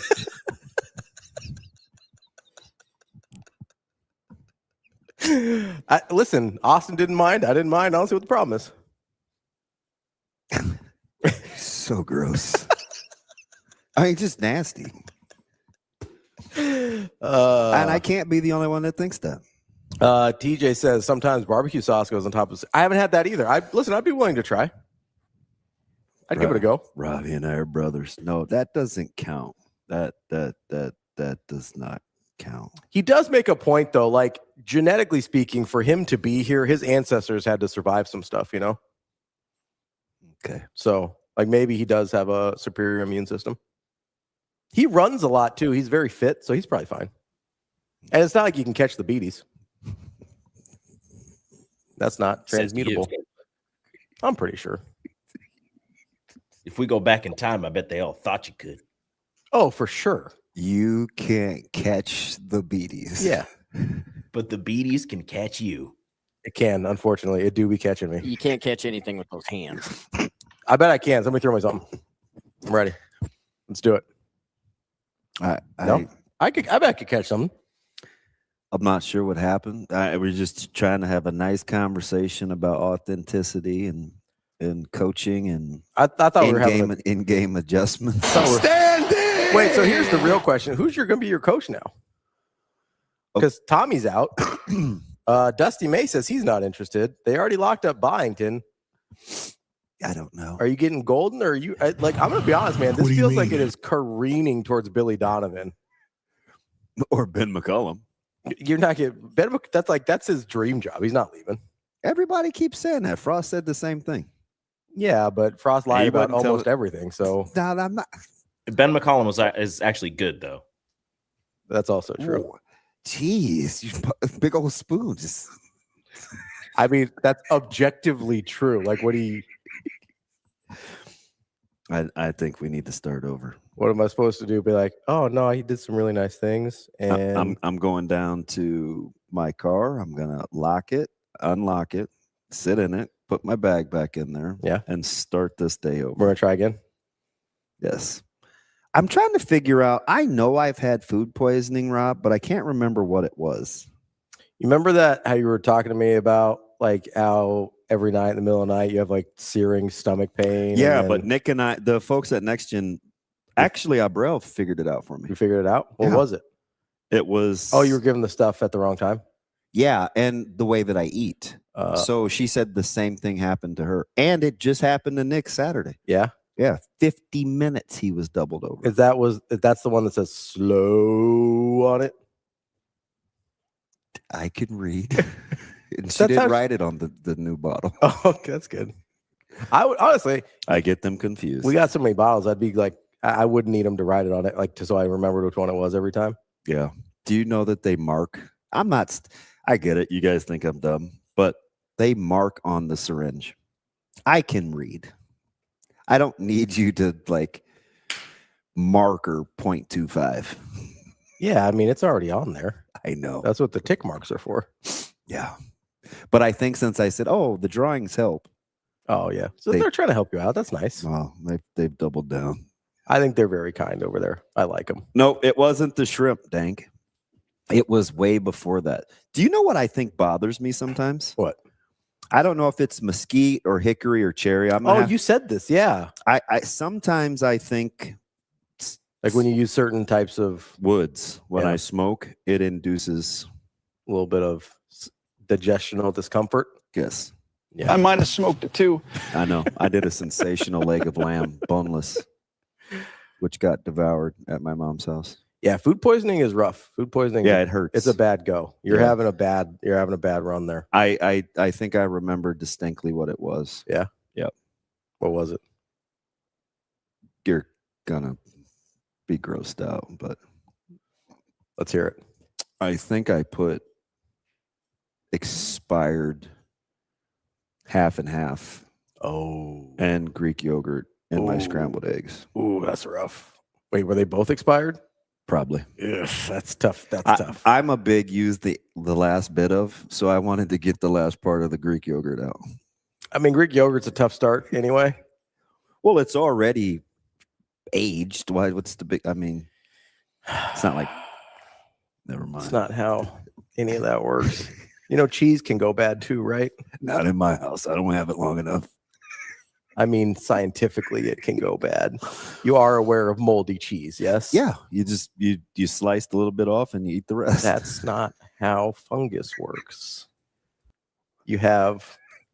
I'm not wasting food. A root system that goes through the entire thing. So my grandma does that too, Damon. You been hanging out with her lately? Oh, Sandy! Comes out of nowhere to drop a scud. Sash, are you here? Where are you? I think she's in her office. She is risen. It's fine. Her grandma does it. Maybe she doesn't like to waste food either. I mean, she probably doesn't, but like she also, I'm guessing, lived through like the Great Depression, and I don't know what your excuse is. Wow. Typically, like when you have big Gone with the Wind guy, older people that, frankly, Ravi, I don't give a damn, that struggle with not wasting things. You know, a lot of times they lived through something traumatic. But, so, I don't feel like I'm having a good morning. You don't think so? I think we're having a great time. You know, take a break, see if we can regroup. That'd be awesome. Okay. That's DB. I'm Ravi Lulla. We'll be right now, back. I'm the only person other than Sasha's grandma who's never cut off mold from cheese. Oh, no. Like, I think a lot of people have, but again, I think a lot of people of them lived through the Great Depression, so it makes sense. They're like, red lines, here we are. I like the big game chain on you. Looks good. I need a mulligan. Okay. We'll be right back. We'll try again. Maybe we'll reset the show. We'll see what happens. I don't know. That's DB. I'm Ravi Lulla, Hurrdat Sports Live.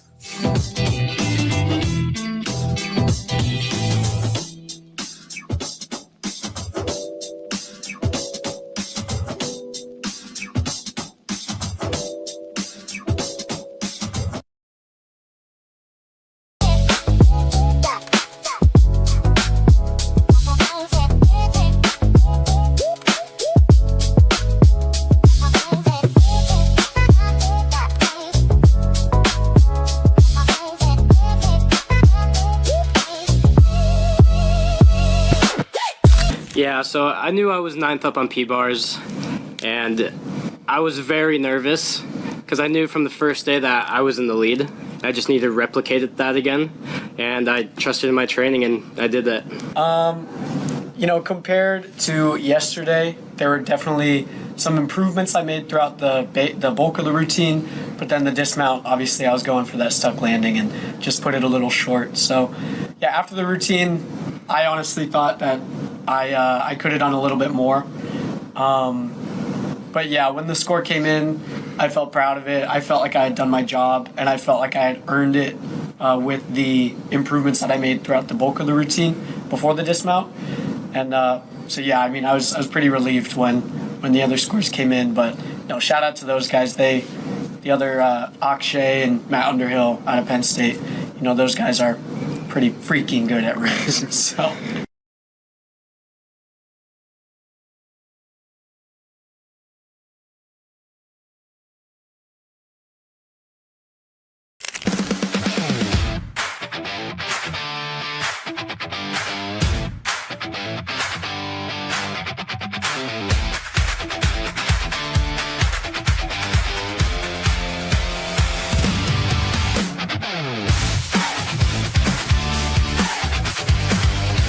Yeah, congratulations to Indy.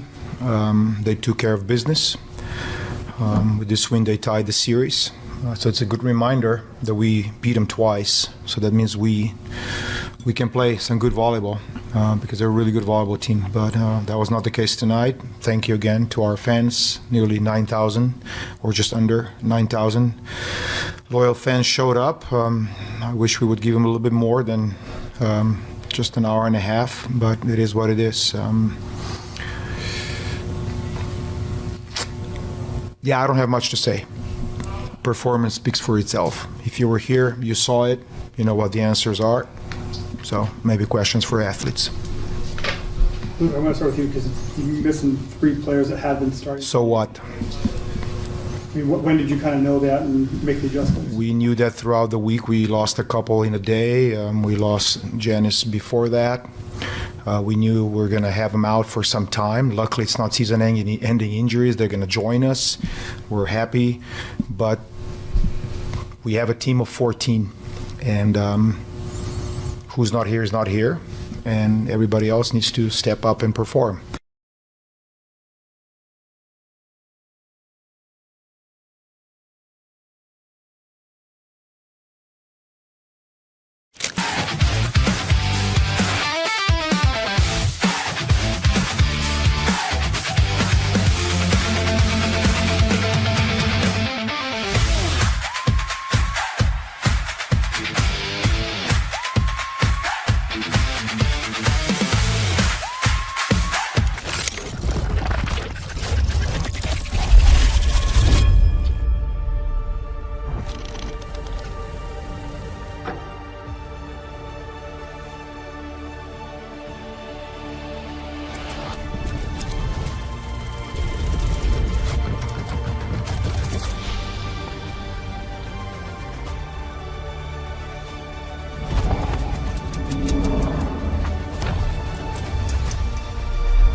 You're listening to Hurrdat Sports Live.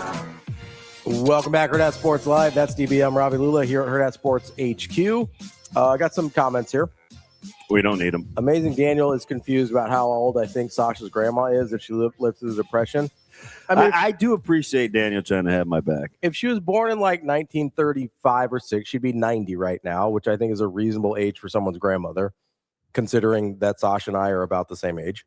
And she's older than you. A couple years, but we're in the neighborhood. All right. And that would be a reasonable, like 10 years old in the Great Depression, that you'd kind of remember some stuff. Also, that would be a reasonable age for someone's grandma. So I think we're okay there. I don't think the Great Depression was like I get that the crash happened in 29, but it wasn't like over in 30. Like that was a rough go they had there for a minute. Well, my mom's about to be 84. Mm-hmm. So she would have been born in 1942. 42. Okay. So she would probably not remember a ton from the World War II era. No. Maybe just a couple glimpses. You know. Although I clean out her fridge. A little toddler. She do. My grandma's 95.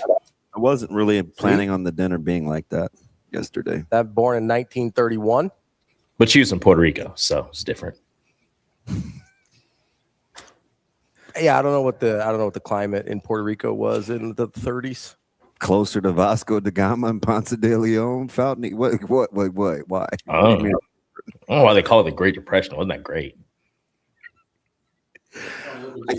I think great just means big, big, large, all encompassing.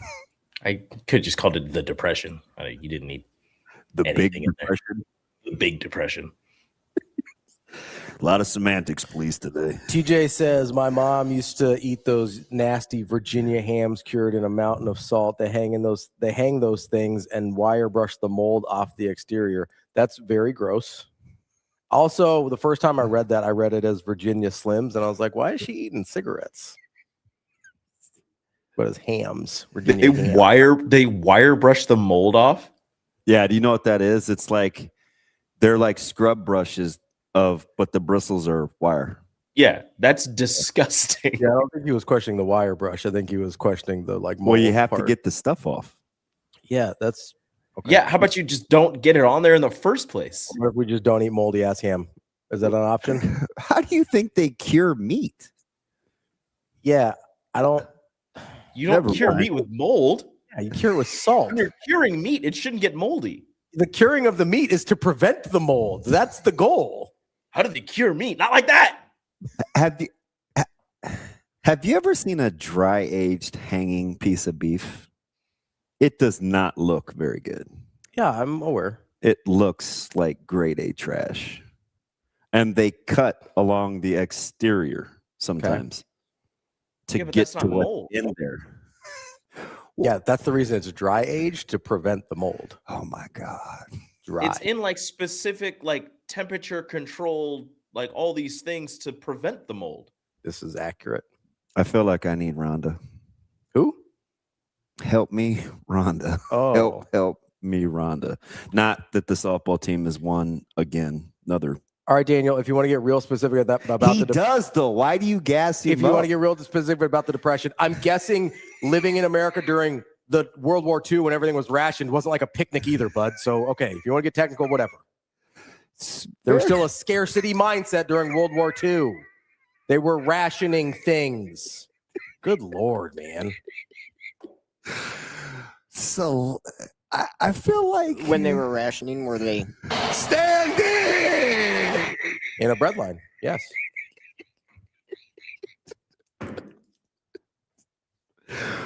I mean, we should be experiencing triumph and joy. It was just Easter weekend.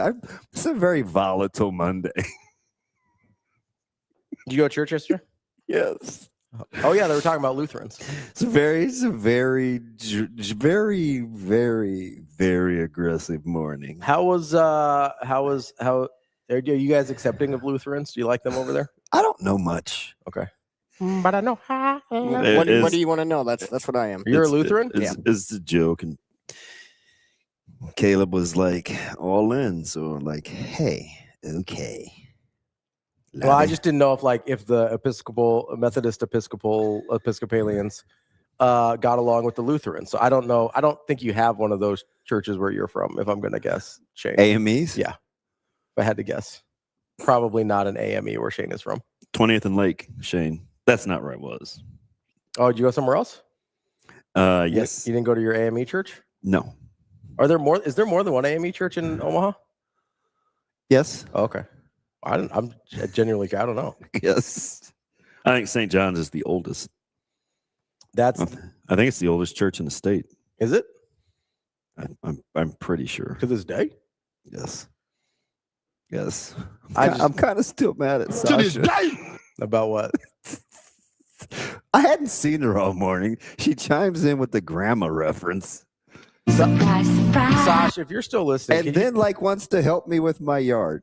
I'm conflicted. Can you tell us how old your grandma would be if I don't know if she's... Is you and Danny want to bury the hatchet? No, it's fine. It's fine. It's fine. Because he knows I'm right. He's like, yeah, but use a very specific term. Okay. They butted up right next to each other. It's whatever. This is wild. I don't think Sasha's listening anymore. It's fine. You doing okay? Yes. I blew my nose. I washed my face. I started over. You shake it off? Yes. I'm back. No, they're all worse. Is that real? I mean, that wasn't her. That was her, but it wasn't live. That's a drop, right? Well. Yeah, that's a drop.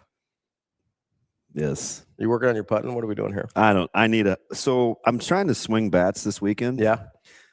I'm going to have to, I don't want to I have to tape my wrist, but then I have to wear long sleeves because I don't want people to, wristband. No, it's bad. You can wear a sweatband over it. Not like a wristband. Yeah. You're not a wristband guy? No, I'm 50. I'm not 10 playing tennis. I need to dap my brow. I mean, listen, if you're playing hard enough to get sweaty, you might need one. Wow. Didn't know you were planning to dog it out there, DB. Thought we might go hard. See, that's why I took the break. It's clearly not going to work. I just thought we were being competitive. I don't know. We are very much so. By the way, OTA start today. Yeah. Excited? Yeah. It's a long time for those guys. So you got your conditioning groups, and they're on the field at the same time, and then it's gonna be a long off season. What's the field work like in OTAs? Depends. Okay, it could be like real position specific. Yeah, and then you'll probably go group because they're allowed to have them for a little bit, aren't they? Yeah, and you don't need coaches too. Yeah, once you know what you're supposed to do, you just get the reps in. Yeah, and you have iPads, and you have the walkthrough room, and you have a certain amount of hours you can meet with the staff, and then the players do their thing. Go out and do it on their own. Yeah, I'm excited. You're excited? I am. What position group are you most excited for the OTAs? Probably the DBs and linebackers. Yeah. Yeah, I think I'd normally say D line, but with the OTAs, it's more about fundamentals than actually. Yeah, you can't hit anybody. Collisions. Yeah, you can only get so much in some of those other groups. Correct. Although I'm excited about the frames. See what happens. How much can you work on short area explosiveness punch without actually hitting somebody? A lot. You have there's some cool toys. Yeah, I know you got some of the really cool toys. Equipment. Yeah. So you can do it a lot. Okay. I mean, I would work heavy hands all off season. Yeah. Just striking. Every chance we get, even at the high school level, we do. We have things that you can hit a lot of places. Yeah. Yeah. On the wall, targets, demoing bodies. I'll show you sometime. It's pretty cool. Yeah. You got to punch every day. I would. How much of that, okay, so this might be a weird question, but sentiment right, example wrong. Just how he is. How much of heavy hands as a defensive lineman is the same way we talk about heavy hands with a boxer? I know there's a certain amount you can work on it, but some of it's natural. Some of it is natural. Yeah. But striking with leverage is a skill. It can be taught. Yeah. Yeah. 100%. 100%. By the way, did you watch any of the Deontay Wilder fight? Mm-mm. Before I'm not being violent. It just came to mind when the first segment when I wanted to punch you. Before he hit his opponent with an overhand right, he literally said, "Love you, bro." And knocked him clean, smooth heck into tomorrow. Did he not, Suave? Did you see it? That is the most disrespectful thing I've ever. Like, I'd be more pissed. Like, if we're boys and you say that to me and then you knock me out, I'm pissed. We're not talking for at least a month. The guy he hit may not be talking for a second because his jaw may have to be put back together. Yeah. I'm gonna the fact find that he took the time to look at him and be like, "I'm sorry, love you, bro," and then just drops him. It's like, what? No, just knock me out. That was like a real fighter too that he was fighting, right? Yeah, yeah. Oh yeah. I don't know how to say Derek's last name, but Chisora. Yeah, love you, bro. Let me see. That's not like when Anthony Joshua gets the big smile when he's about to knock out Jake Paul, which also funny. You know, like all those memes where he's just like Chizora's is a real fighter. Suave, I'm sending it to you right now. Okay, because not only are you taking the time to knock me out, but you're pretty much telling the world this punch is gonna do him in. Yeah, I don't really want to do this to you, but you're gonna have to take this. And yeah, Wilder is not something happened to Wilder. Did you see him on the Pierce? You don't probably watch much Pierce Morgan. No, not a ton. Dude, Wilder's interview. No, I mean the first Tyson Fury fight broke him. Yeah, had to have. I think I saw an interview where he admitted it, where he's like, he was dead and then he rose from the dead and I didn't know what to do. And he's never been the same. Yeah. I don't know how, we can pull that clip up, Rico, because it doesn't need a ton of audio. I think you can lip read. Rico's got, oh my God, he said it. He's like, I love you, bro. By the way, I got it if you're ready. Sasha's grandma is 94, so she would have lived through the Great Depression and World War II. Two distinct eras with a similar sentiment, as Raising Daniel would let us know. You guys, she would have been 8 when the Great Depression was, over. Welcome to my world on what it's like to deal with one L3. Ravi. Standing. Do I need to get the Hulk hands back out? Are we okay? You're like, no. Tell me more. What are we doing? All right, let's play the clip. What do we got? Bomber to land one huge shot. Or is there respect between the pair? This is extraordinary. They pushed him to the ropes there. The ropes are loose, I think. One more time, Suave. This is cold-blooded. I'm not that I'm doing Bomber to land one. Or is there respect between the pair? This is extraordinary. They pushed him to the ropes there. The ropes are loose. That make it worse. That's tough. That's tough. When you have time to set it up and you're like, I'm sorry about this. It's not ideal. Yeah, it was kind of it's a loose example. What's that? The Rumble before in the Outsiders. Oh, Dally was friends with his boy Steve. Mm-hmm. They used to pal growing up, but he's like, they used to play football back. Yeah, and he's like, I'll take you. They worked it out ahead of time that they were going to be the ones to go fighting each other. Yeah. I'll take you. That's all right. That's all. Are you better with Daniel now? No, he's mad that I was. No, the original conversation was you didn't think her grandma would be old enough to be alive during the Great Depression. Can I get back to the real point though? Yeah, what's that? Has nobody else cut mold off a cheese but then ate the rest of the cheese? I haven't. That's not a thing I do. I don't believe you, Shane. What do you mean? Okay. Nobody's cut the corner off and ate the rest. Rico, keep it a buck. Probably. Okay. I've done it a time or two. I'm not proud of it. I'm not asking Austin because apparently he eats potato salad after Robbie tongued it, so that's fine. I didn't tongue the potato salad. That was the Jello shots down at College World Series because that's how they told us how to do them. How did you get the potato salad off the spoon? Just used your lips, no tongue? Mostly teeth. Yes, sir. Oh, that's better. I mean, it's better than tonguing it. Okay. It's a weird way to say it. This conversation out of context is wild. Just trying to get to sports. We have a national championship game tonight, and I'm still trying to kill Ravi. I'm not. No, like metaphorically. Yes. Not literally. Yes. It's all right. It's fine. What would you like to talk about the national championship No, game? I don't. You don't want to talk about national Well, championship? you're the lead. What would you like to talk about? Well, we're going to talk to Aunt Wright at 9:00. Aunt Wright has introduced himself to Nebraska fans. Has he? I want to ask him about that. Because I don't think if he knew the prowess. Yeah. Well, he's a Big Ten guy. Mm-hmm. So obviously Nebraska's included. Yeah. But then he came on the show.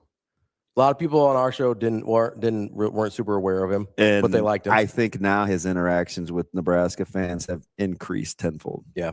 And he kind of defends Nebraska a little bit. Yeah, a little bit. He has, but he defends everybody. He's kind of he's a Big Ten guy. He Honk. supports the Big Ten. Yeah. He supports the Big Ten. We like that. I don't mind it. Oh, I like it when Shane, this is what happens when we don't have an 8:00 guest. Like the show gets a little off the rails. Well, I just think we need more discipline. We get 2 full hours like of just my food runway. Jack, of course. Jack, you're tough though. Tough old bird. Of course you cut the mold off of cheese. But apparently when I said it, it's the whole context of like your food preparation and storage takes. It's outstanding. It's pretty bad. That's not true. Yeah, it is. If I open up something and there's any mold in it, it's gone. I don't care how much of it's left. Even it's if, gone. Even if it's a can of salsa and explodes all over your chest? Yeah, it's gone. Okay. I agree. And if there's mold on something, I'm now throwing it like away. during the 80s or something when I was a kid, I don't know. I mean, maybe the parents did that. I don't know. You drink out of a garden hose. I'm pretty sure you can handle a little mold. I only did that like once or twice. So you've never unscrewed like a metal jar and you didn't like the gunk in the grooves, but ate what was in the jar? Well, it depends on what the gunk was. If it's like salsa and it's just dried salsa, like, yeah, I'll clean the groove out. If it is mold, we're done here. Just toss that thing right in the garbage. I'm not eating something with mold on it. I'm not doing that. Interesting. Not going to continue to tell on myself. I don't think that's a hot take. Pico does go old fashioned. Plus, if Are we're you not eating making moldy salsa, what's going on here? Well, it's not in the salsa, but I'm saying sometimes it's on the lid. Yeah, like you've never had like cheese sauce or. That's the first place I check for any salsa or anything. You've never done it just because I said I have. That's nobody's going to be honest with no. me. I've cut the mold off of cheese, but if it's in a can, no, there's no way. Or like in a jar, as soon as I see any type of mold, the whole thing's getting thrown away. It's not you guys are. He just agreed with it. He said he cuts mold off cheese. Look at Kobe. What did he say? Oh God, what did he say? Dude, he's crazy. It's fine. It's fine. Like, yeah, Husker P, this is why DB doesn't work in the restaurant. There's some standards there that he is not willing to uphold. Every once in a while, we let him sweep if he's having. Can I just have a minute to explain this? Sure. Okay. Quickly. I won't say a word. Go ahead. There, you have a jar. It's like some sort of cheese sauce, some sort of could be salsa, something that's in a jar. You screw it. You screw. So sometimes you'll look at the top of the lid or the side where it screws in the grooves, and it's discolored. Whether it's air, whether it's the metal from the lid and the jar, like some sort of chemical experiment has taken place. You rinse it off, you wipe it down, you screw the lid back on. Has anybody else in the continental U.S. ever done that? Because apparently with you idiots, it's just me. If I can clearly tell it's mold, I'm out. Thank you. See, one thing I have gathered, TJ is like I'm not going to say a real dude because I'm not into the toxic masculinity, but you know what? He understands this whole food storage thing. He does. Oxidization is a good term for the scientific thing that happens, and it gets discolored. Like, you guys have done this. You don't even cook. Like, no, but I get stuff out of the fridge a lot. Like, you eat boxed noodles that have been on the shelf for years. Like, why should I take food takes from you? That's not true. How long do you think boxed macaroni's been in that box? I think you're dramatically overestimating the amount of times I eat boxed macaroni. I think you're dramatically overstating the times I've washed off discolored oxidization in a jar, or cut mold off a cheese. You haven't really elaborated on how often this happens. You have elaborated on how often you do not store meat at proper temperatures, which is almost every time. It's fine. I'm gonna go back to pudding. It very much relieves tension when I can squeeze this. Well, it is Masters Week. Yeah, we doing all right. We've got so that's Thursday, Shane. Yes, I've already got John's scheduled. All right, and we are picking our. Yeah, we'll do our picks like we did last time. I'll have to get a good number of on the odds. Thank you, Todd.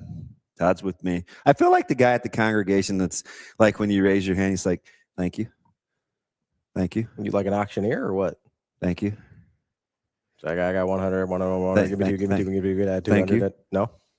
Thank you. I don't know what's happening. There was here. somebody who agreed with you in the chat and just said a little mold never hurt anybody, and I'm going to disagree. A little mold has hurt a lot of people. I'm not inviting botulism or anything else.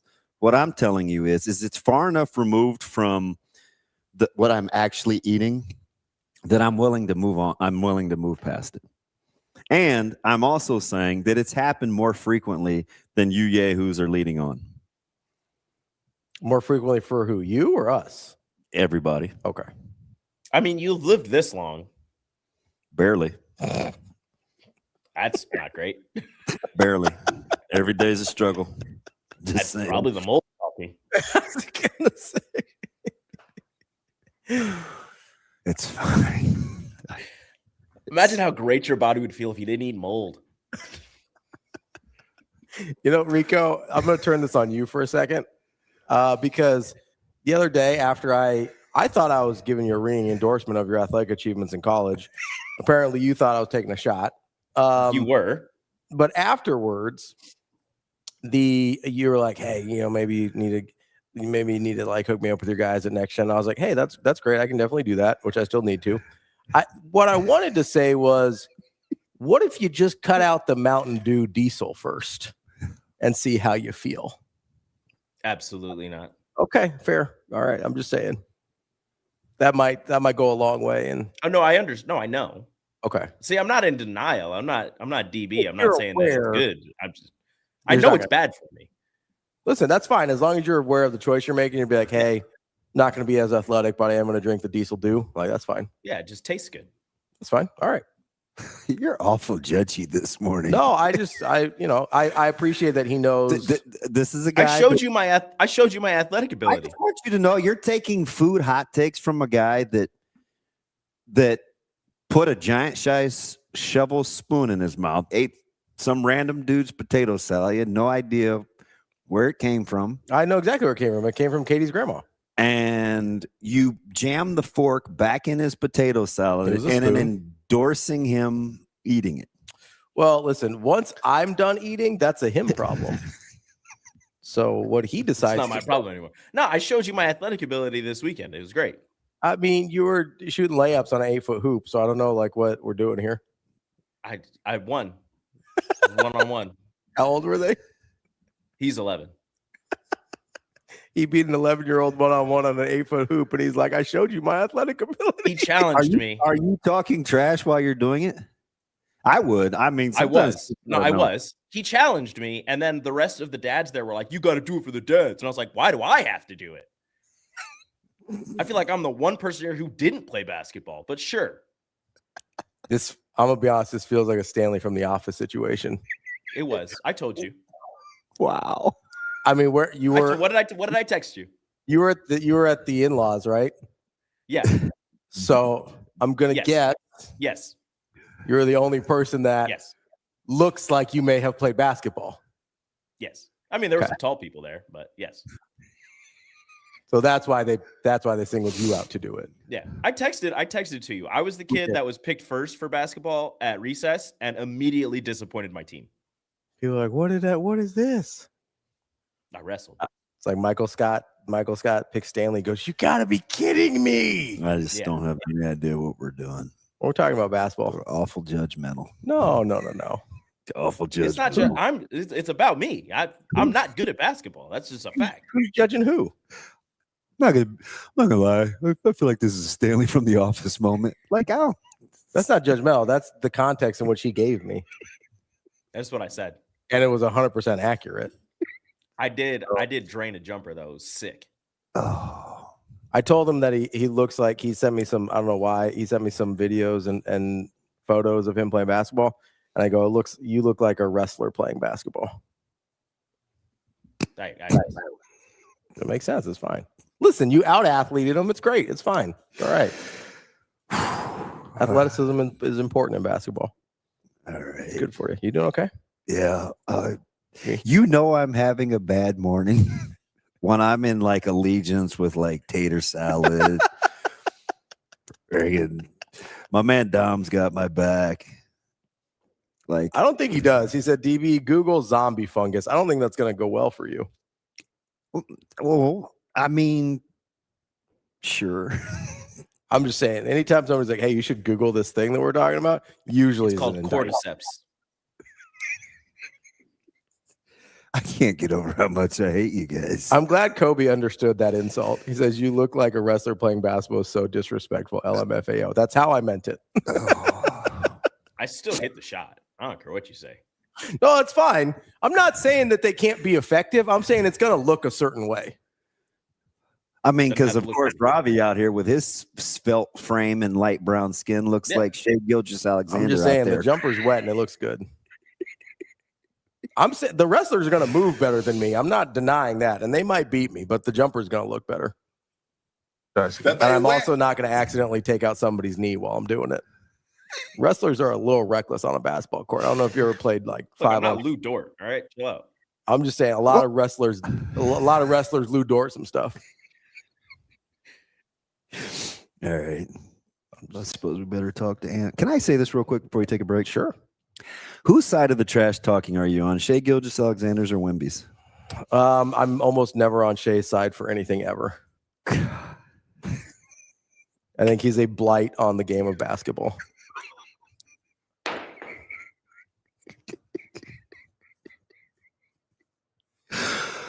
Oh, so a blight, huh? Yeah. He is a stain on the great name of the NBA. Incredible. That's a hot take. If he gets another MVP over like Wemby, I'm going to be furious. Oh, he's going to. Yeah, I know, and I'm going to be mad about it. It's stupid. That hot dude take sucks. Like, try and actually play basketball. Let's start there. Try and actually play basketball. I hope Ant can restore order. I just have a feeling he's not going to. Can't imagine that's how this is going to go at all. No. Let's take a quick break. That's DB. I'm Ravi Lulla. It's Hurrdat Sports Live.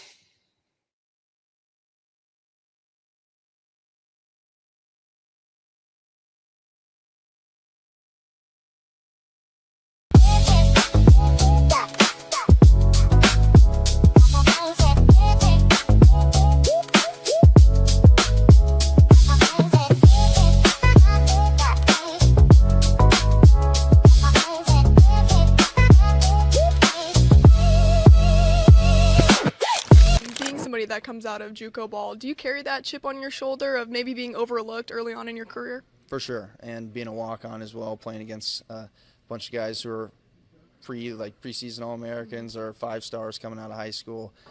It's just, like you said, it's a chip on my shoulder, and I always carry that with me, and I think it's really helped me throughout my whole career. Yeah, what would it mean to get that next opportunity in the NFL when you think back to all the hard work it's taken?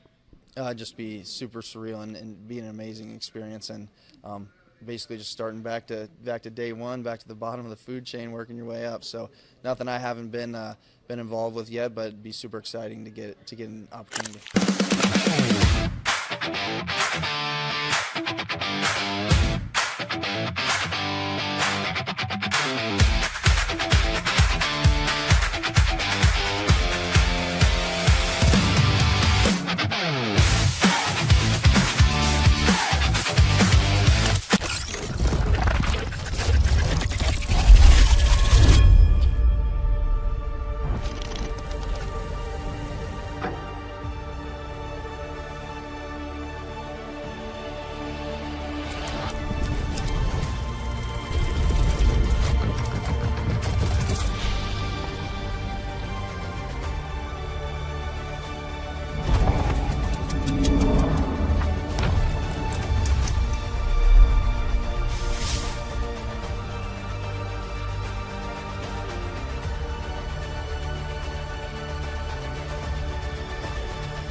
Yes.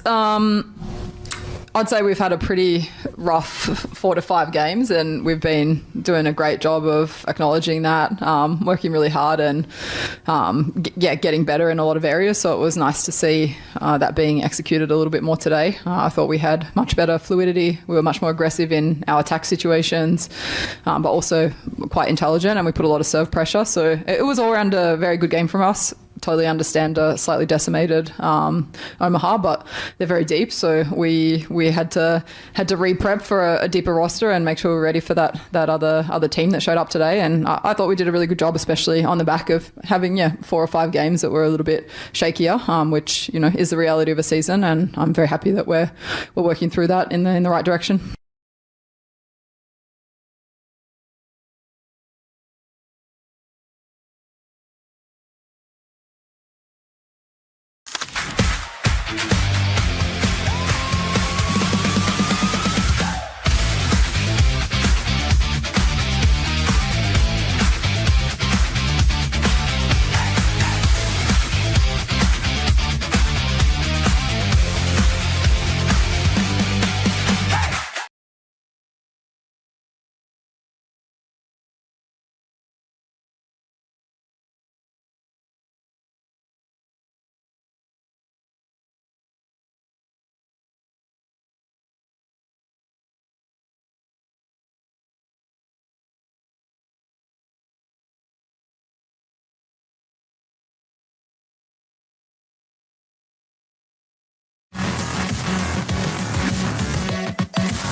Welcome to Hurrdat Sports Live. Morgan just hanging out in the corner right now. Cadeau finds him. Corner pump. Rimming in. Yes, sir, for Lindemore. Don't hurt you, Owens. First points of the second half. UConn leads by 7. They need it. They got it. Walkler. Oh, how about these freshman refs? Unbelievable.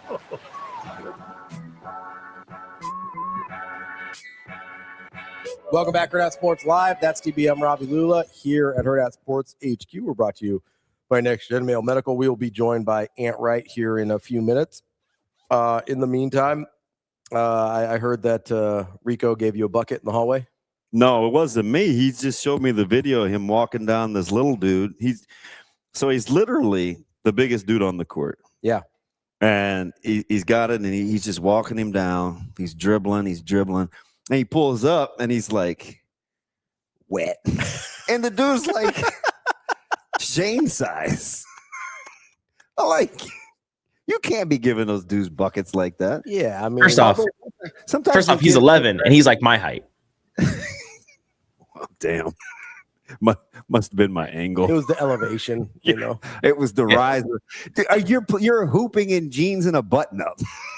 He challenged me, and it was my Spider-Man ones. Jeans and a little. I told you he challenged me. We're at Easter. I didn't have time to change, so I was like, "All right, bet. Let me go give you buckets real quick." Also, the guy recording is like 6'7", so yeah, it might have been the angle. Nah, I don't know, man. It's a nice little setup, though. I will say, if a kid like that challenges you, and they're like, "Oh, I could be like," you gotta show them what's up. Like you gotta give them the bucket. I posted them up twice, and they were like, "Yeah, you can't do that." And I was like, "All right."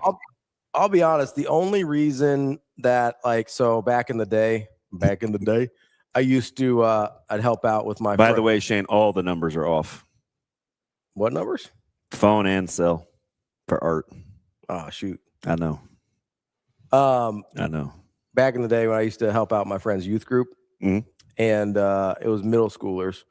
And the only thing that kept me coming back every week, because middle schoolers are, I don't know if you know, it's pretty tough hang. I'm K8 certified. I was like the only person in my practicum that picked. On purpose? Yeah. Yeah, it's a bad choice, man. I like middle school. They're the worst. They're tough. And then that was when I was probably at they're pretty my second worst. They're pretty tough. And I see. The only thing that kept me coming back is every week after like the lessons and stuff, we would either play dodgeball, in which case that was very cathartic to just like beam those little balls kids. At little kids. Dodgeballs, yes. And like and they'd be like, "Hey, that was above the neck. That doesn't count." I was like, "No worries, you can stay in." Horrible. Or we would play basketball because these middle school kids like would hit a growth spurt and they'd be like, "Oh, I'm nasty now," and it's like, "All right, you might have 3 inches on me now.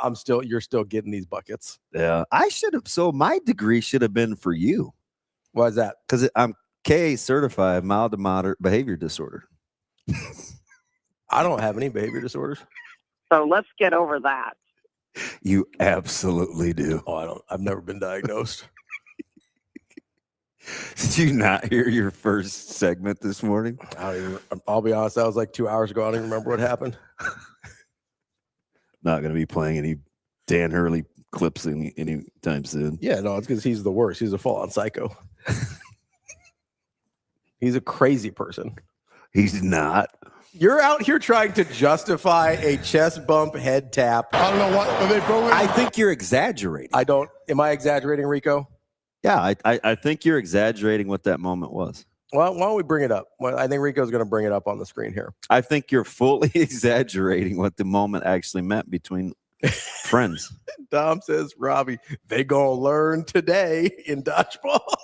Yeah, like you're a sicko. 100%. You can't be judging Hurley because he was raised a certain way in Philly or Jersey, and you're humming balls as part of a youth group member. We were playing dodgeball. And you're like wanting to decapitate kids. That's not any more cool. No one lost their head. We're playing dodgeball. What am I supposed to do? Not hit the children? Well, he's trying to win a championship. What's he supposed to do? Not go charge? Have other people won championships and not been assholes? They got their own style. Okay. I'm just saying, being an asshole is not a prerequisite to winning a championship. Have you not heard like the great Coach K and like how he used to coach? The things that he said to like Jason Tatum? I also think that a full-fledged meltdown, throwing chairs in the locker room, calling Tatum soft as a batch of, well, he didn't say a batch of cookies, but famously did not win a championship with Jason Tatum. Wow. Also, like, I'm not here defending Coach K. He's a Bob Knight disciple who I also think is garbage. So what are we doing here? I got the headbutt. Yeah, let's do it. Let's see what we got here.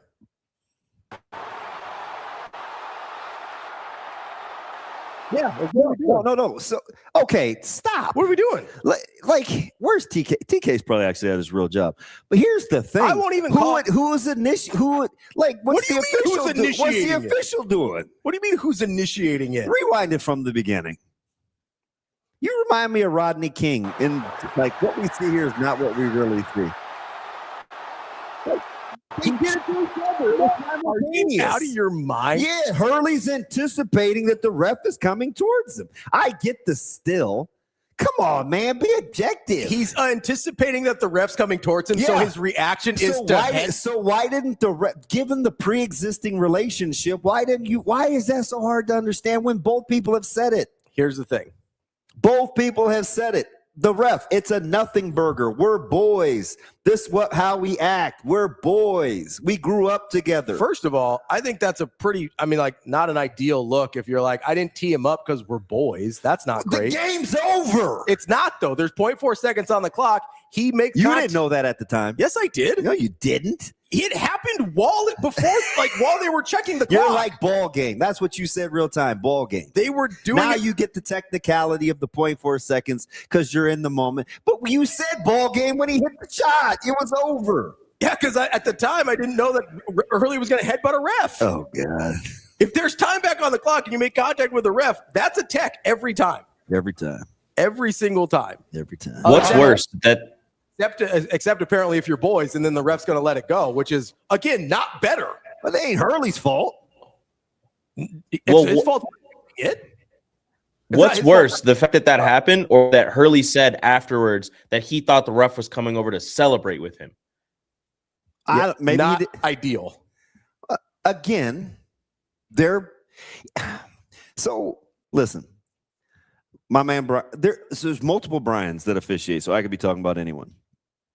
But I remember distinctly one time, this was before he was even a white hat, because he's a white hat now, but he used to do sidelines and stuff. And I would be coming down on the sidelines and they would say, you have to be back so far. And sometimes I would give him one of these. Okay. A couple times I like it.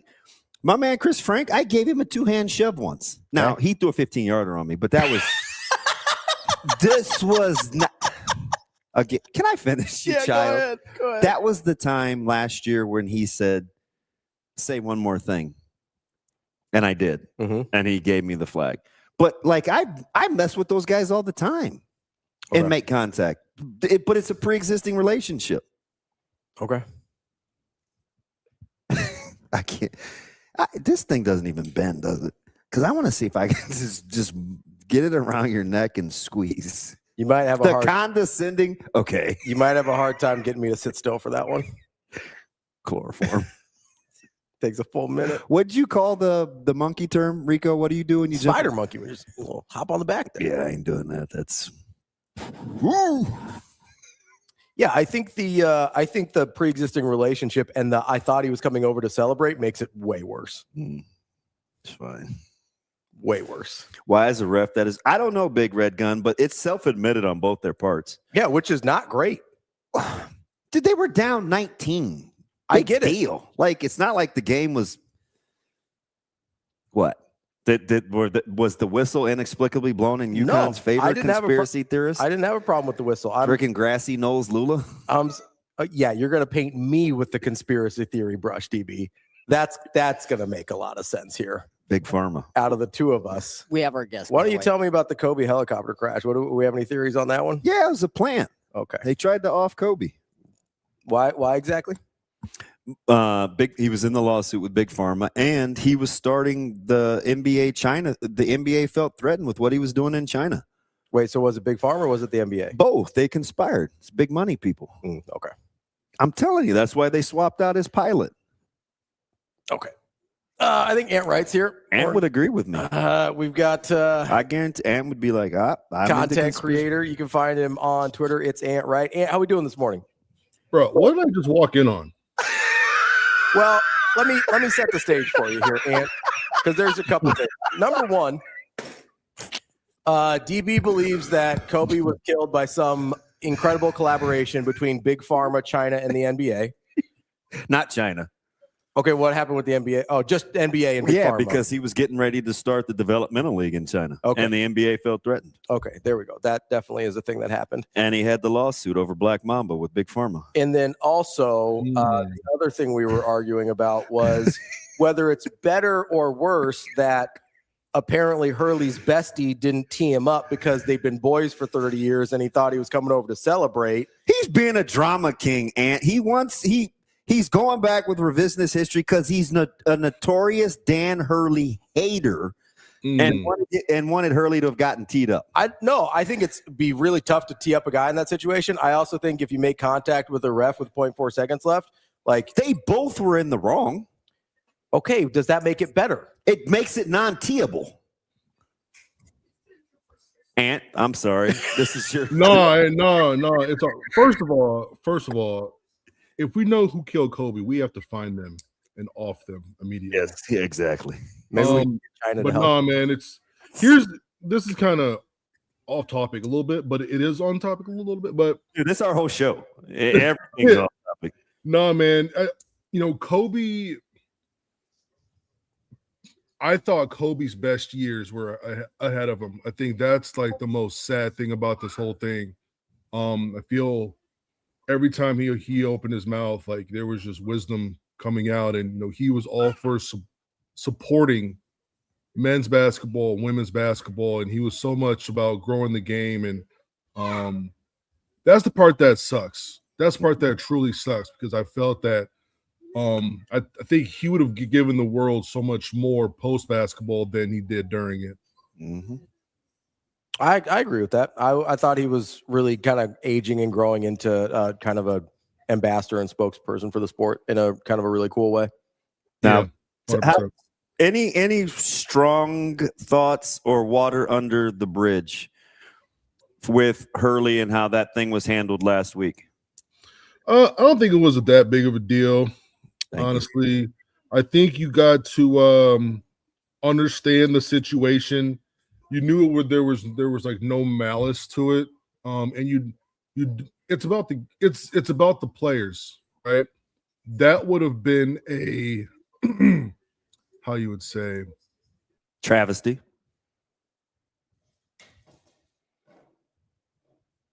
Oh, did he freeze? He froze up on us. Okay. As the players more than anything else. All right, one more time. The monitor froze. We lost it. Go say that again, Ant. Oh no. No. So I think they made the right decision. You know that there was no malice or ill intent from that. You know that he wasn't being aggressive in a negative way. Any type of technical foul, that would have been an attack on the players because they made this game happen on the court, and that to sway the result, it would have been really. So this is the important context about the conversation with Hurley that we didn't get to because we've gotten lost in the 0.4 and should have been attack or not. The point that I came to, and the reason I brought it up in the first place, was because I said, and this is true, I don't like the fact that I feel like I can't trust how he's going to react to things. Correct? Correct. And I gave that as an example of I don't trust how he's going to react to things in high leverage, high pressure situations. So yes, I actually agree with you. I don't think you should call a technical foul in that situation. I think it's a horrible way to end a basketball game. My point is his actions put himself and his team in a position where that was even a question.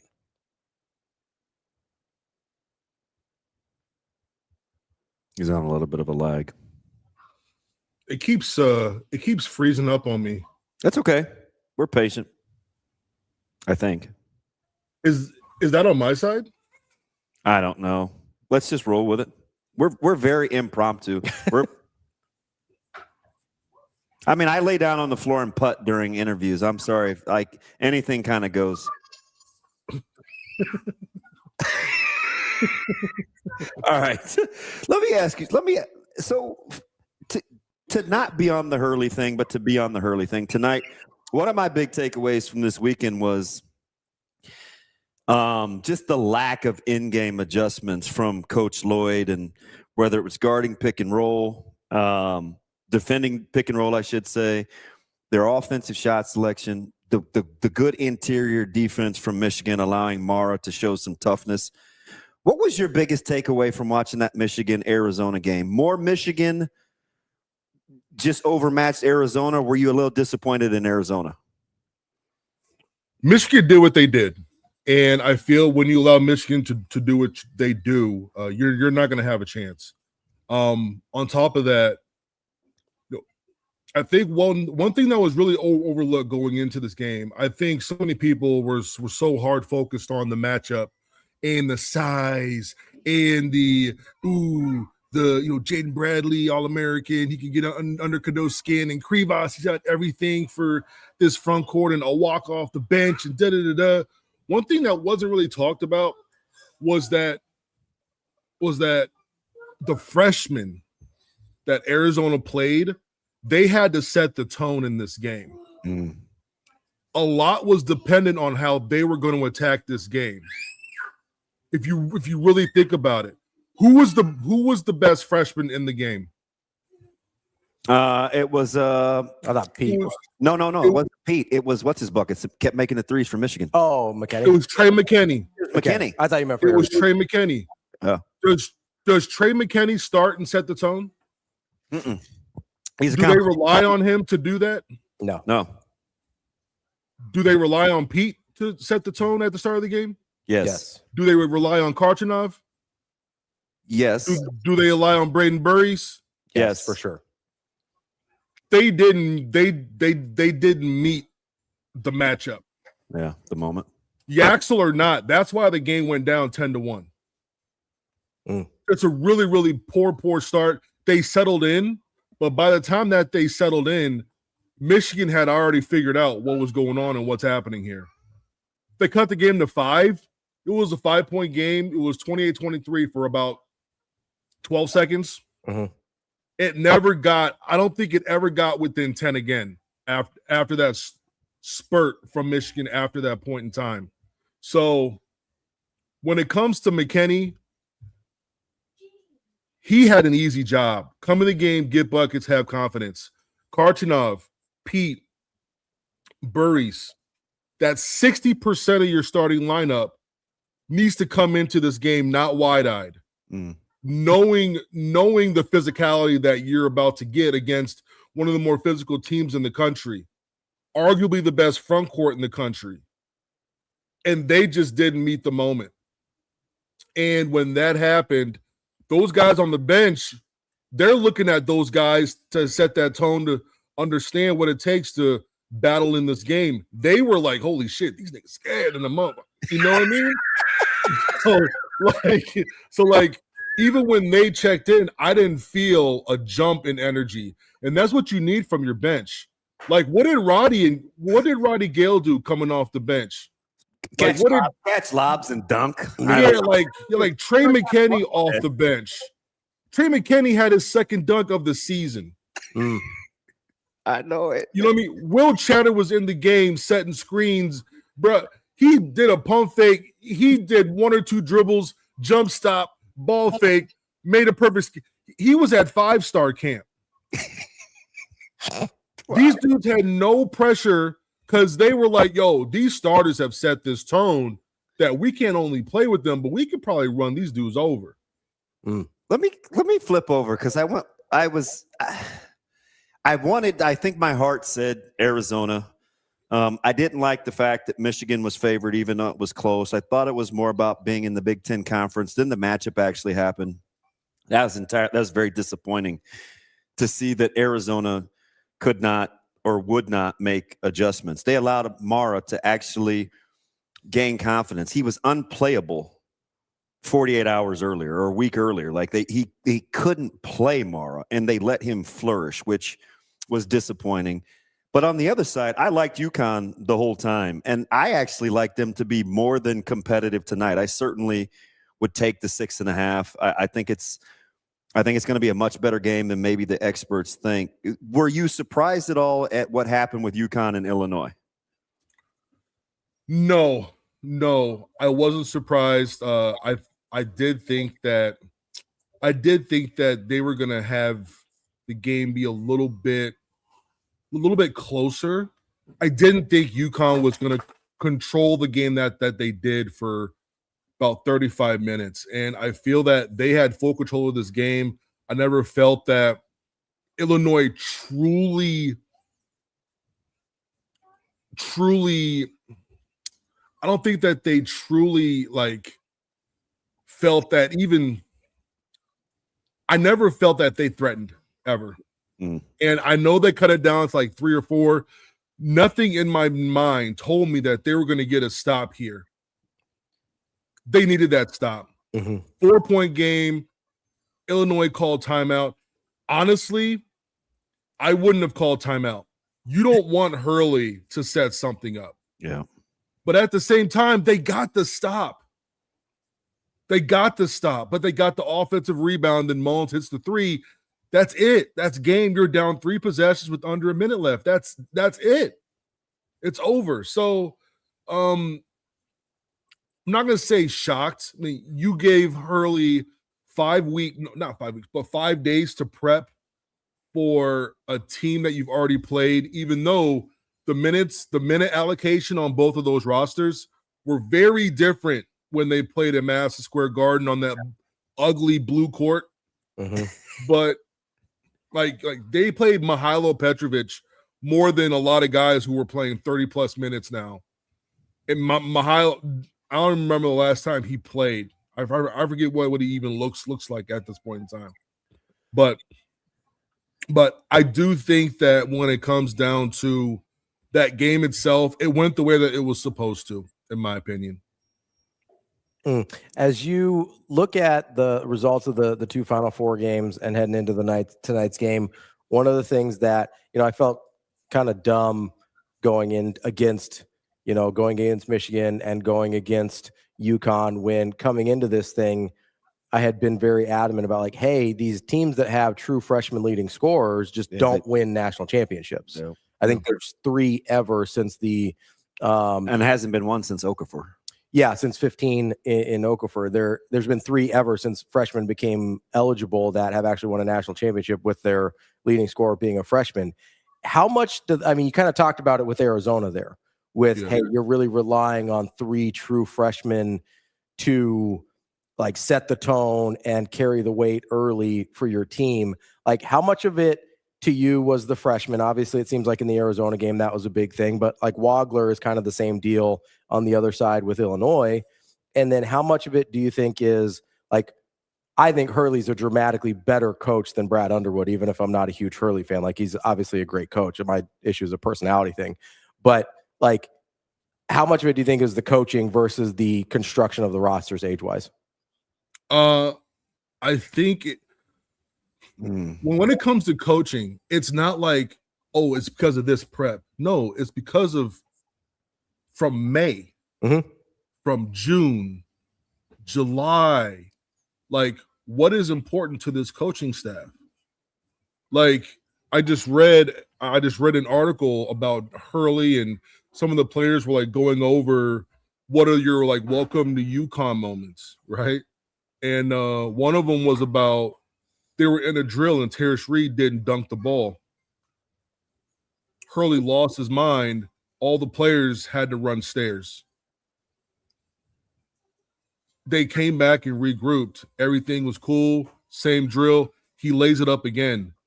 Everyone had to run stairs. Coaches and players had to run stairs. And he's going off talking about, angry at the players because they're not going at Terrace, telling him to dunk, encouraging him to dunk, going at the coaches saying, why are you recruiting players who won't encourage these guys to dunk and do all these high-level things? I think when it comes to coaching, I think, it's not about that game. It's about what have you instilled over the past 8 months that is going to win this basketball game? And I think that may be the difference where I think Underwood, I think he did an absolute fabulous job this season with what his roster was and how it was constructed. But the biggest difference in that game was his rotation. Even though they're big, they were really slow. And UConn kind of ran him out the gym. I think it was more of a roster thing than it was a coaching thing. I think I think Underwood, he's done an incredible job this year. He outcoached Kelvin Sampson. Kelvin Sampson, I think, coming into this year's top 3, top 4 coach in the country, he outcoached him simply by changing his defensive pick and roll. In the first half, I'm like, oh my God, I have never not seen them go drop. I don't think they went dropped out one time. And they're hard hedging, they're hard flat hedging. I guarantee you, Houston, the entire week leading up to that game was practicing. Here's how we're going to attack the drop. I've never seen them do anything else.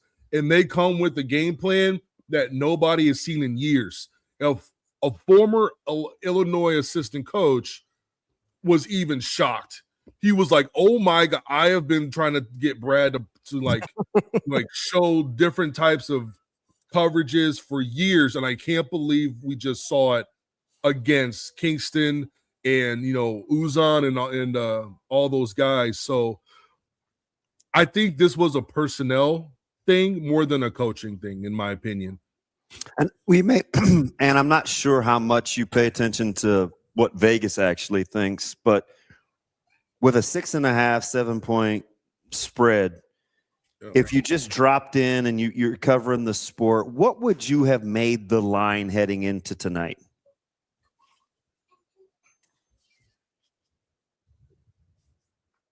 I would have made it closer to 5. Okay. Closer to probably 5. Like 4.5 or 5.5 is what I anticipated.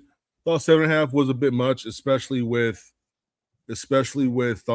Yaxel's injury. I think he's the most versatile player in the entire country, and he's a problem because of I don't think people understand like how big he is. I've talked to assistant coaches who had played in Michigan this year, and the one thing they keep saying is, yeah, Michigan's ginormous, but Yaxel's size doesn't show up on film until he walks by you. Like, you know, it's almost like one coach said, Yaxel is this meme. You may not see it, but that's what I feel when I'm watching them warm up. And remember that picture of Sean Oakman from Baylor? Yeah. Well, we thought it was like that was photoshopped. Yeah. If y'all can show that to the people, because we're live, right? Yeah. We live and can't win but look, but no, man. That if y'all can show that picture where like Sean Oakman looks like Optimus Prime at the coin flip, they're like, that's what it feels like. He's 6'9", 6'10", and he's like legit 245. I guarantee.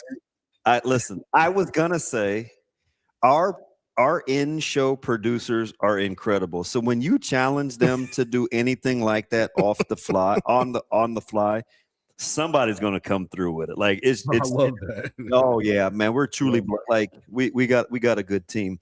And let me ask you something. Can I look at the comment right quick? Can I address that? Go ahead. From Hot Danger. Yeah. What it do, brother? What up? He's great, man. He's hilarious. Shout out Hot Danger with the meme.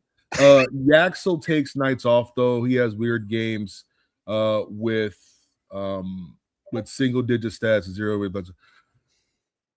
I'm not gonna say he takes nights off. He fills the gaps where it's needed. And he's one of those players where he's extremely probably unselfish to a fault at times. But I mean, if he needs to do more, he'll do more. Like we've seen that this year. We saw in the round of 32. We saw it in the Sweet 16. We saw it in the Elite 8. We saw it against Michigan State. Like when he's needed to do more, he kind of does more when it comes to being able to like pass the ball more, if he needs to screen more, if he needs to rebound better, if he needs to, he's going to fill those gaps. And I don't think he cares. And like taking nights off isn't really taking nights off when he's also guarding the other team's best scorer every game. Like he's the one matching up against Bruce Thornton. He's matching up against Donovan Dent. He had to chase Diggy Coit around for the second half because he had 30 at halftime. You know, he's the one who's matching up to the best player on the other team, no matter where they are, 1 through 4. So, like, he's like a moving chess piece, right? He's like the queen of chess. You know, you don't always got to go wild with him, but if a few lanes open up, he'll take your soul. So first time ever we've had a guest that apparently is going to be super popular, even more popular now. Just on the fly, live interact with our crazy chat. Like, and this is like I can answer all this stuff. So like, let's go. Dude, you should see my mentions. Like I have been well prepped over the last 15 years. 100%. Did you know? And I know you got a question, but yes, he's Jumbo Sam Hoiberg with a jumper. Listen, fair. Absolutely. So let me ask you something, Ant, because you've done this a while, right? I followed you on social media. I know how you can break down and rock with the Big Ten. It's not your first time talking about Nebraska, but have you noticed the uptick in Nebraska fan interactions? And did you know that we were really like that as we're very active on social media? One, I knew you were like that.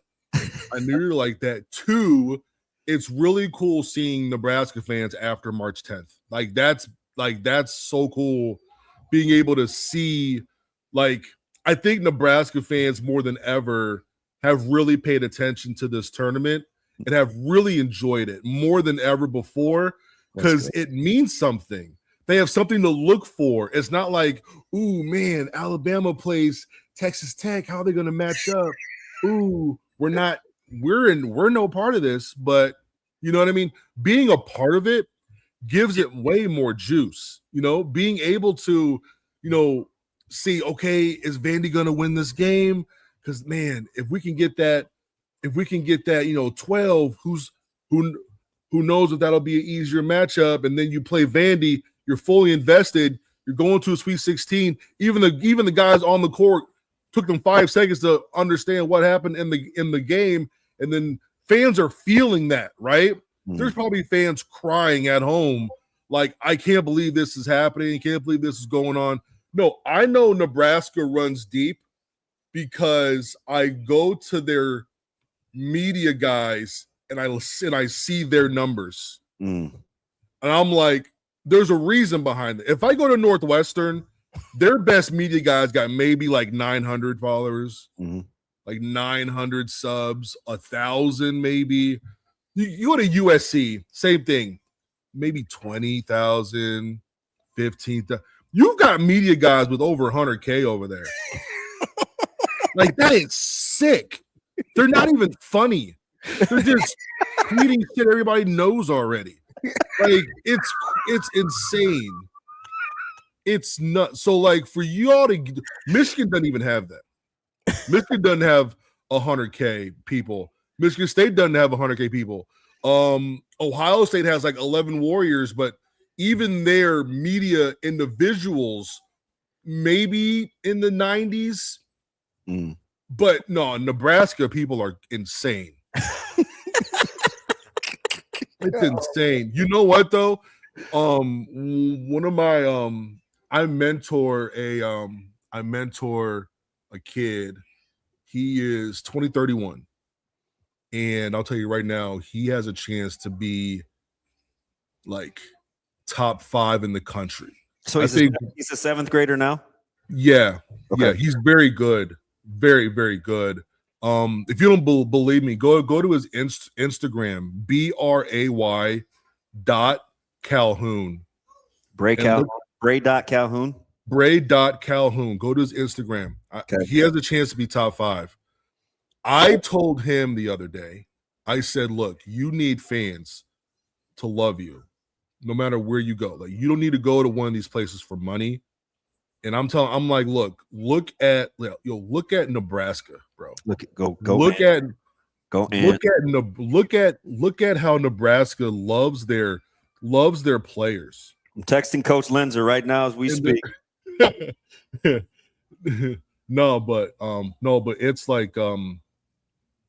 it's like that stuff is so important. Like, you want to enjoy college. You want to be able to enjoy your experience. I don't care how good you are. You don't want to play in front of 2,000 people. You want to play in front of the craziest, raucous fans. Y'all packed it out when y'all weren't shit. That's how I knew.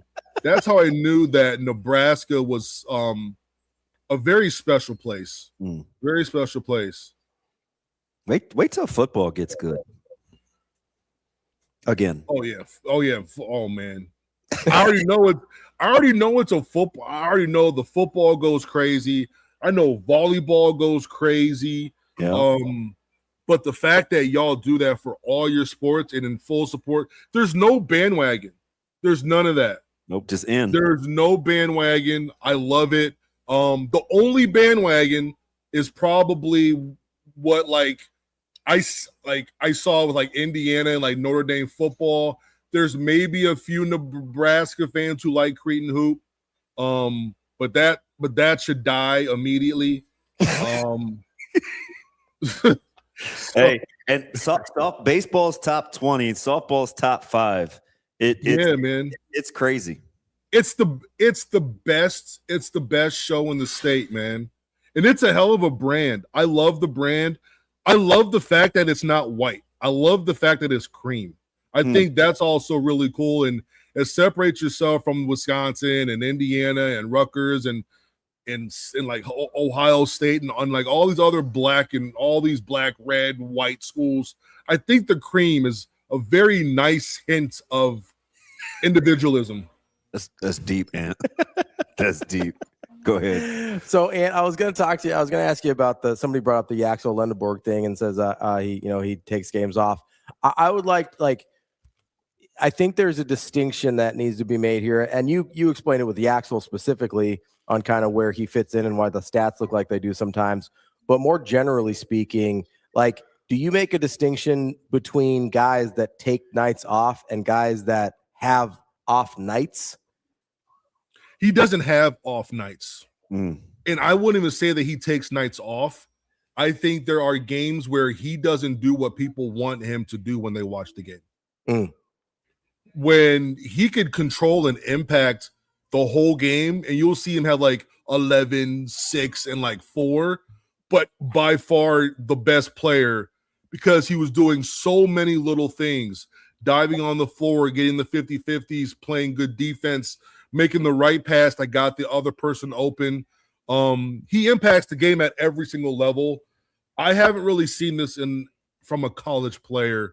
That's why, he's basically Big Ten LeBron, in my opinion, where he can kind of do whatever he wants and how he does it.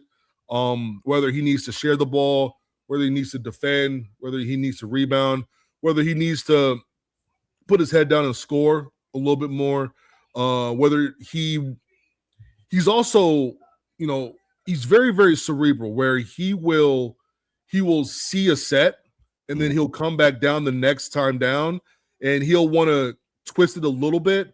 Then that next time down, he'll manipulate it and Michigan will get a good shot. So like he does so many things that like just beyond the surface level. And that's why, one, I enjoy watching him a lot, and two, it really sucks that we don't get to watch him again in college after this game. Let me ask you something. Along tonight's game, I'll try to get 2 and 1 here, because there's always like these X factors in games like this. With Michigan, you mentioned McKinney. I felt like Johnson has really found a role. He's kind of woken up. His interior defense is tough. He's super athletic. He gives them some mean-spiritedness.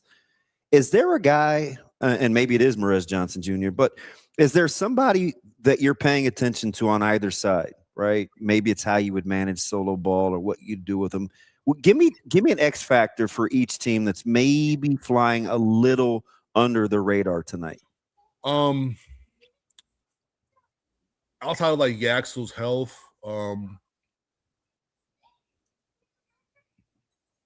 Cadeau and Roddy Gale. Cadeau gets away. So he offset the 6 turnovers with some shooting from behind the arc, because from the field it was not good. Plays a ton of minutes. What is it about Cadeau? Yeah. What is it about Cadeau? I mean, last game was one of his better games of the season. If you look at the numbers, it kind of throws you off. But I'm a Carolina fan, so it doesn't. I get his game completely. Yeah, so he got to the paint whenever he wanted to. Mm-hmm. If you get into the paint, if Michigan gets into the paint, if Cadeau gets into the paint, you're going to lose. If UConn can corral and contain, not allow him to get to that second level, I think the game evens up a bit. Roddy Gale is very important in this game because now he is a secondary creator. You can't guard 2 to 3 guys with one person. So who do you put your best defender on? And is your second best defender to contain? Can they contain Roddy? Roddy's also a bigger dude as well. I think UConn is going to do something like they did against Purdue in 2024, where they're going to really want to mark their man and guard their yard. And Hurley is going to really challenge his guys to keep the ball in front of them. Maybe a guy like Jaden Ross. Yeah, like you're going to need a big Ross game, even from like a rebounding and toughness standpoint. If he could do like what Kamenya did for Duke, I think Kamenya had like 9 or 10 boards in that game. Like he's got to be a huge hustle guy for them. But I do think that when it comes to this game, they're going to need someone to hit about 4 or 5 threes. UConn. You think Demery's healthy enough to give you that punch? it's the last game. I mean, they're going to do whatever it takes to play these 40 minutes as high level as possible. I also heard that I got a text saying that Solo Ball was limping pretty heavily too, but I take that with a grain of salt because I don't know if they mixed up Demery with Solo Ball either, because you know it was from a white guy, and you know they think we all look alike. So, so I didn't know. You know, we say that once a week. It's become a running bit. My partner's bad at it too, and he has. Do you really? That's so funny. And listen, we're so inappropriate. It's not even to funny. Be fair, I miss he puts these faces up all the time, right? To be fair, I miss a lot of the white guys too. I just don't know what people look like. I might have a little bit of face blindness, if I'm being honest. Yeah. Oh, real quick from a Dank Coyote. She said shooting off the top of the glass is not a high percentage shot. I don't care who you are. Remember, like after the game, like one thing that Dusty talked about was they worked on it for a few days on making passes to the bigs off the glass because of how big Krivas was. So that was one game where I was wondering, I was like, why is he shooting the ball so damn high? And that was one thing where, like, if he saw Merez at like the 8 or 9 foot mark and Krivas was on him or a shot blocker was on him, he would just throw it high off the glass and say, hey, go get it. Figure it out. First play of the game, they did that. Yeah. They came off a pick and roll. He literally lobbed the ball off the glass. He got a missed shot for it, but he lobbed it off the glass, and Mara just laid it in. So there was a lot of that, Dank, for sure. I was very confused throughout the game, but the assistant coach, Boynton, talked about that. They were like, look, Krivas is massive. Like he doesn't get a lot of credit for how big he is, a massive dude. And they were so concerned, they changed how they fed lobs in that game. Go ahead. I'll just say, who do you have tonight? I don't do that. Come on, man. I tell everybody, I don't do it. No, I can't. I can't do it. I can talk tendencies all day. I can talk tendencies all day, but as soon as I make a guess, I have anxiety. Even if I have zero money on it, I have anxiety. Let me ask it this way. I'm not asking you to make a pick. Let's say with the tendencies you've looked at, let's say they played this game 100 times. You don't even have to tell me who wins how many. Who would win more times over the course of the 100 based on the way you see the matchup? Well, Michigan would win more times. And, Hurley made a great point. This isn't a 7-game series. This is a one-time thing. So Hurley's going to throw the kitchen sink. One thing about this game, though, is that when teams are able to slow down Michigan and limit transition, they have a chance. Okay. And UConn plays a lot of veteran guys. They're going to be locked in on this game for sure.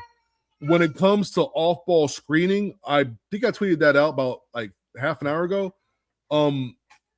UConn is one of the best off-ball screening teams in the entire country. Yep. On defense, Michigan is in the 97th percentile in off-ball screening defense, where they've allowed around 29% from the field, 25% from three. I think UConn was 12 for 48. No, not UConn. Opponents were 12 for 48 from three when Michigan was guarding the off-ball screening actions. But Michigan saw off-ball screening for scoring roughly 80-something times this year. UConn is a heavy off-ball screening team. We saw it against Illinois. What were those first few sets? Off-ball screening. They used Terrace to screen off-ball. Why? Because he's a non-shooter. Yep. So where does the non-shooter defender go? They hide out in the paint. Yep. So when he's screening out on the wing, who's going to be there to contest the shot? Nobody, especially if it's a good screen. I suspect Michigan to not hide in the paint in this game. I think Mara is going to be more towards 18, 19 foot mark, 17, 18 foot mark, just in case a screener gets open.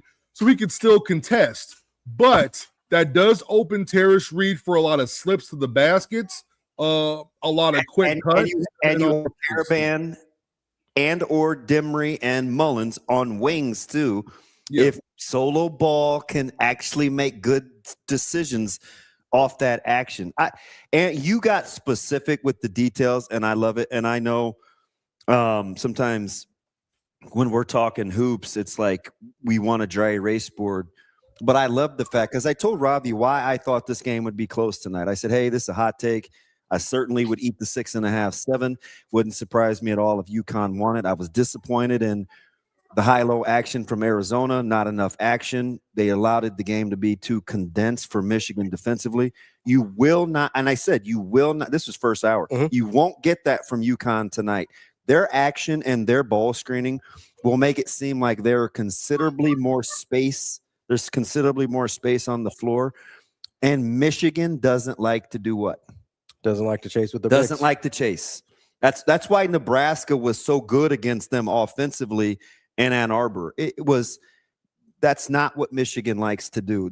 I think the matchup is fantastic tonight. I think it's going to be a heck of a game. So they switch everything. The biggest difference with I'll say Nebraska and UConn is that they both run really sexy offenses, very sexy sets. But Rank being able to shoot the ball caused a lot of gravity. So all those slips, like how many times did we see Cadeau rim protecting in that game? A lot, because he was the only one back there. Because where was everybody else on the perimeter, guarding Buttigieg or guarding Mast, where these guys can not only shoot, but Mast is an underrated passer, right? So like they needed to get up into his space. Terrace is not going to be that passer. He's going to be a hell of a screener today, though. It's a little bit of a different variance when it comes to a 5 out, where that 5 is being more of a screener, less of a passer. But still, it's just I don't know. It's a tough one. And to that point, and I talked about, when Rink wasn't healthy and he got sick against Michigan, I said, well, one of the reasons I felt like Michigan maybe struggled a little, it would be like in the equivalent I gave. And Rink didn't even play that game. It's like if Berkey was there, yeah. I'm tripping. My bad. But to your point, though, it's like if I had geared up for, a 4,000-yard passer, and I'm putting together my defensive game plan, and he doesn't play, and I don't know until tip. Oh, who's ever running the ball is going for $2,000, right? Like, just because of how you think you're going to play. I think Michigan was compromised, which also let me know that they don't like to chase, right? They do like to switch. Again, tonight I can't wait for neither team that I truly like. I'm pretty pumped just to watch the X's and O's. Yeah, me too, man. I am also really interested to see Yaxel in how much he can move. That's going to be big. But 20 minutes without him didn't give you confidence? No, because game was in hand still. I feel that those guys were playing very confident, and I don't think Arizona scared them. They don't have any players that I feel they were like, oh shit, here he comes. Like, no, this was not that situation, and there was not I don't think there was an offensive matchup that Roddy Gale couldn't handle. I think there's some guys where you're like, you know what, we need to put our NBA guy on him. They didn't have that in that game. This game, they also don't really have that, but the veteran leadership, and these guys have been playing for a long, long time. They want to win this game so badly. So badly. I think the one thing people miss about Gale, unless you play against him, is I think they kind of know he's crafty and can finish around the rim. He's strong. He's strong. He's athletic. And Cadeau is deceptively strong. He's got the great lower legs. That will be interesting to see how, because Solo Ball is physically pretty big. Is a good cock strong dude. Like Mullins is the guy that I'm hoping doesn't go soft, because they're gonna need some of his perimeter toughness. Yeah. The best part about guys like Cadeau and Roddy Gale, and I say this as a compliment, they are knuckleheads. They have no type of conscience. They have very short-term memory loss. And you need guys like that, guys who aren't, thinking too much, guys who are out there just doing what they do, no matter what, right? No matter what. Someone like who was a knucklehead from last season? Juwan Gary, knucklehead from last season, right? You just knew that he was going to give his all, no matter what. He was going to come with the confidence, no matter what. A player like that, just unwavering. That's Roddy and Cadeau.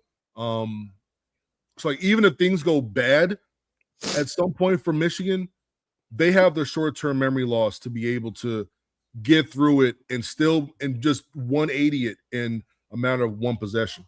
That's Price Sanford to a T. Zero conscience. Just goes, right? Yeah. Just goes. He could have missed his previous 10 and he walk around like, I'm hot, baby, feed me, sometimes you need that. Next one's going in. Last one. Hooping. Just hooping. Who would you hire now at Carolina? From the beginning, I said you throw Mark Byington everything. Byington from Vandy. I think someone like that. Some guys just get it. Some guys just understand what it takes. I think he has the personality because he's a really good coach, extremely confident. Carolina alum. But he's not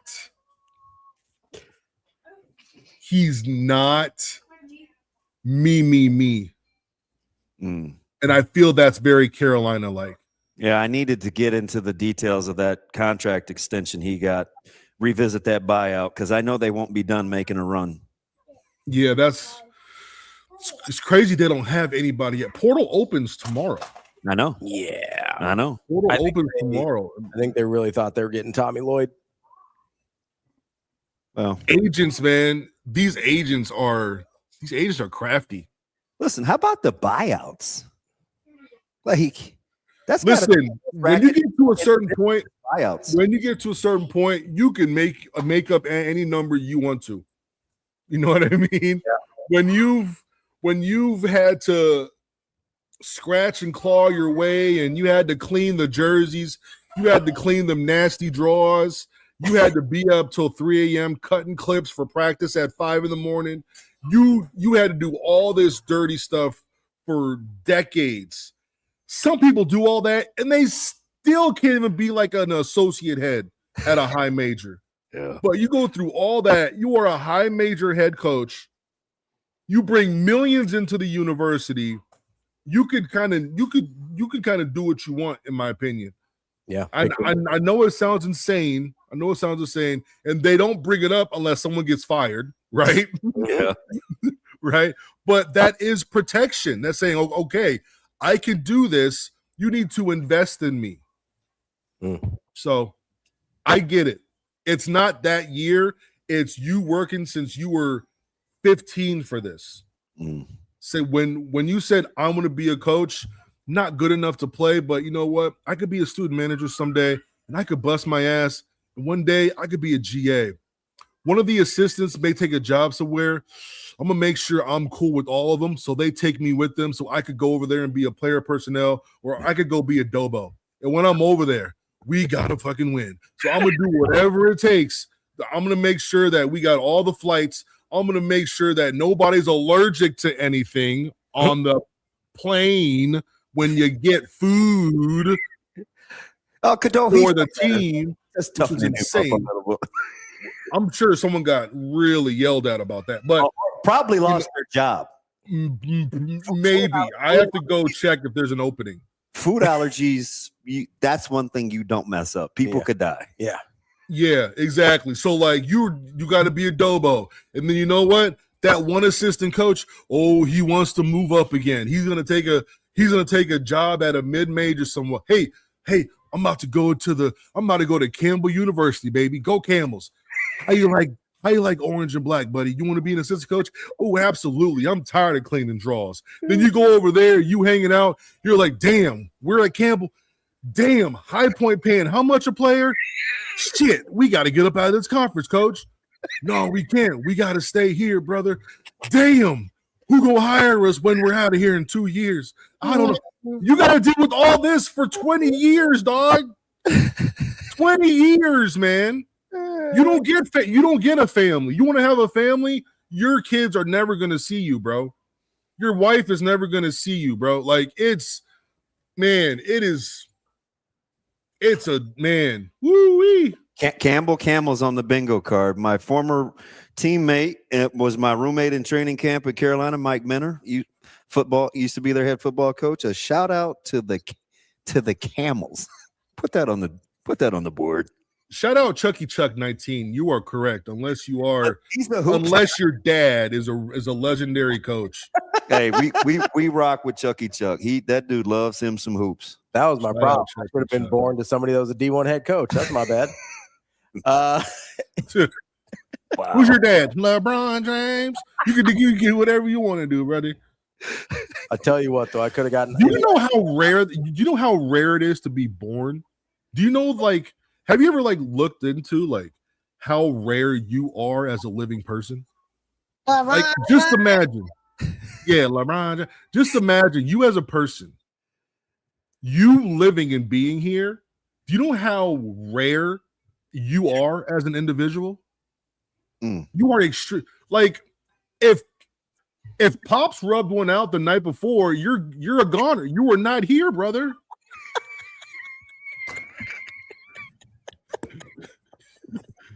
You were not here. It's okay. We just call that perspective. Listen, you were not here. Imagine you not only make it, but your Pops is worth millions and millions of dollars. Oh, yeah. I'd be team nepotism all the way. Don't get it twisted. Like, no doubt. I was never mad at LeBron for what he did with Bronny and what he's apparently trying to do with Bryson. Absolutely not. I would do that with my kid in a second. Who can't? In a second. But hey, listen. Perspective. That's what that was. Hey, listen. It's true. It's funny because it's true. Heaven forbid. I was cool last night. Literally swimming upstream. That's it. I ain't got no. So I'm like, Bronny, get the hell up out of here. Shoot. All right, Ed. You 2 for 2, never disappoints. We're going to make this a thing. I appreciate y'all. Hey, I am always down. I could talk ball forever, honestly. Yeah, I could always talk ball, man. It was definitely fun. But all right, we won't let you get too far. Trust me.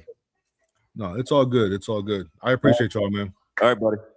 Have a good one, you guys. Make sure you follow him on Twitter. It's AntWright on Twitter. Great stuff there. Yeah. Well, fits right in. That's the show for today. That's DB. I'm Ravi Lulla. We will be back tomorrow. More Hurrdat Sports Live. Hopefully Zoe had her earmuffs. We will see you on Tuesday. She's back there with Rika. She's probably in trouble. I know. Rika, what are you doing? Oh, man. He's on his phone. He's like, show's over. I'm done. All right. We will be back. I'm doing my job. Oh, my bad. What a show. We will moldy cheese and rosy palms. We will cover the national championship, and I'm guessing some other stuff that has nothing to do with sports too. Who knows? We'll be back tomorrow. Hurrdat Sports Live. See you. Have a good day. Love you.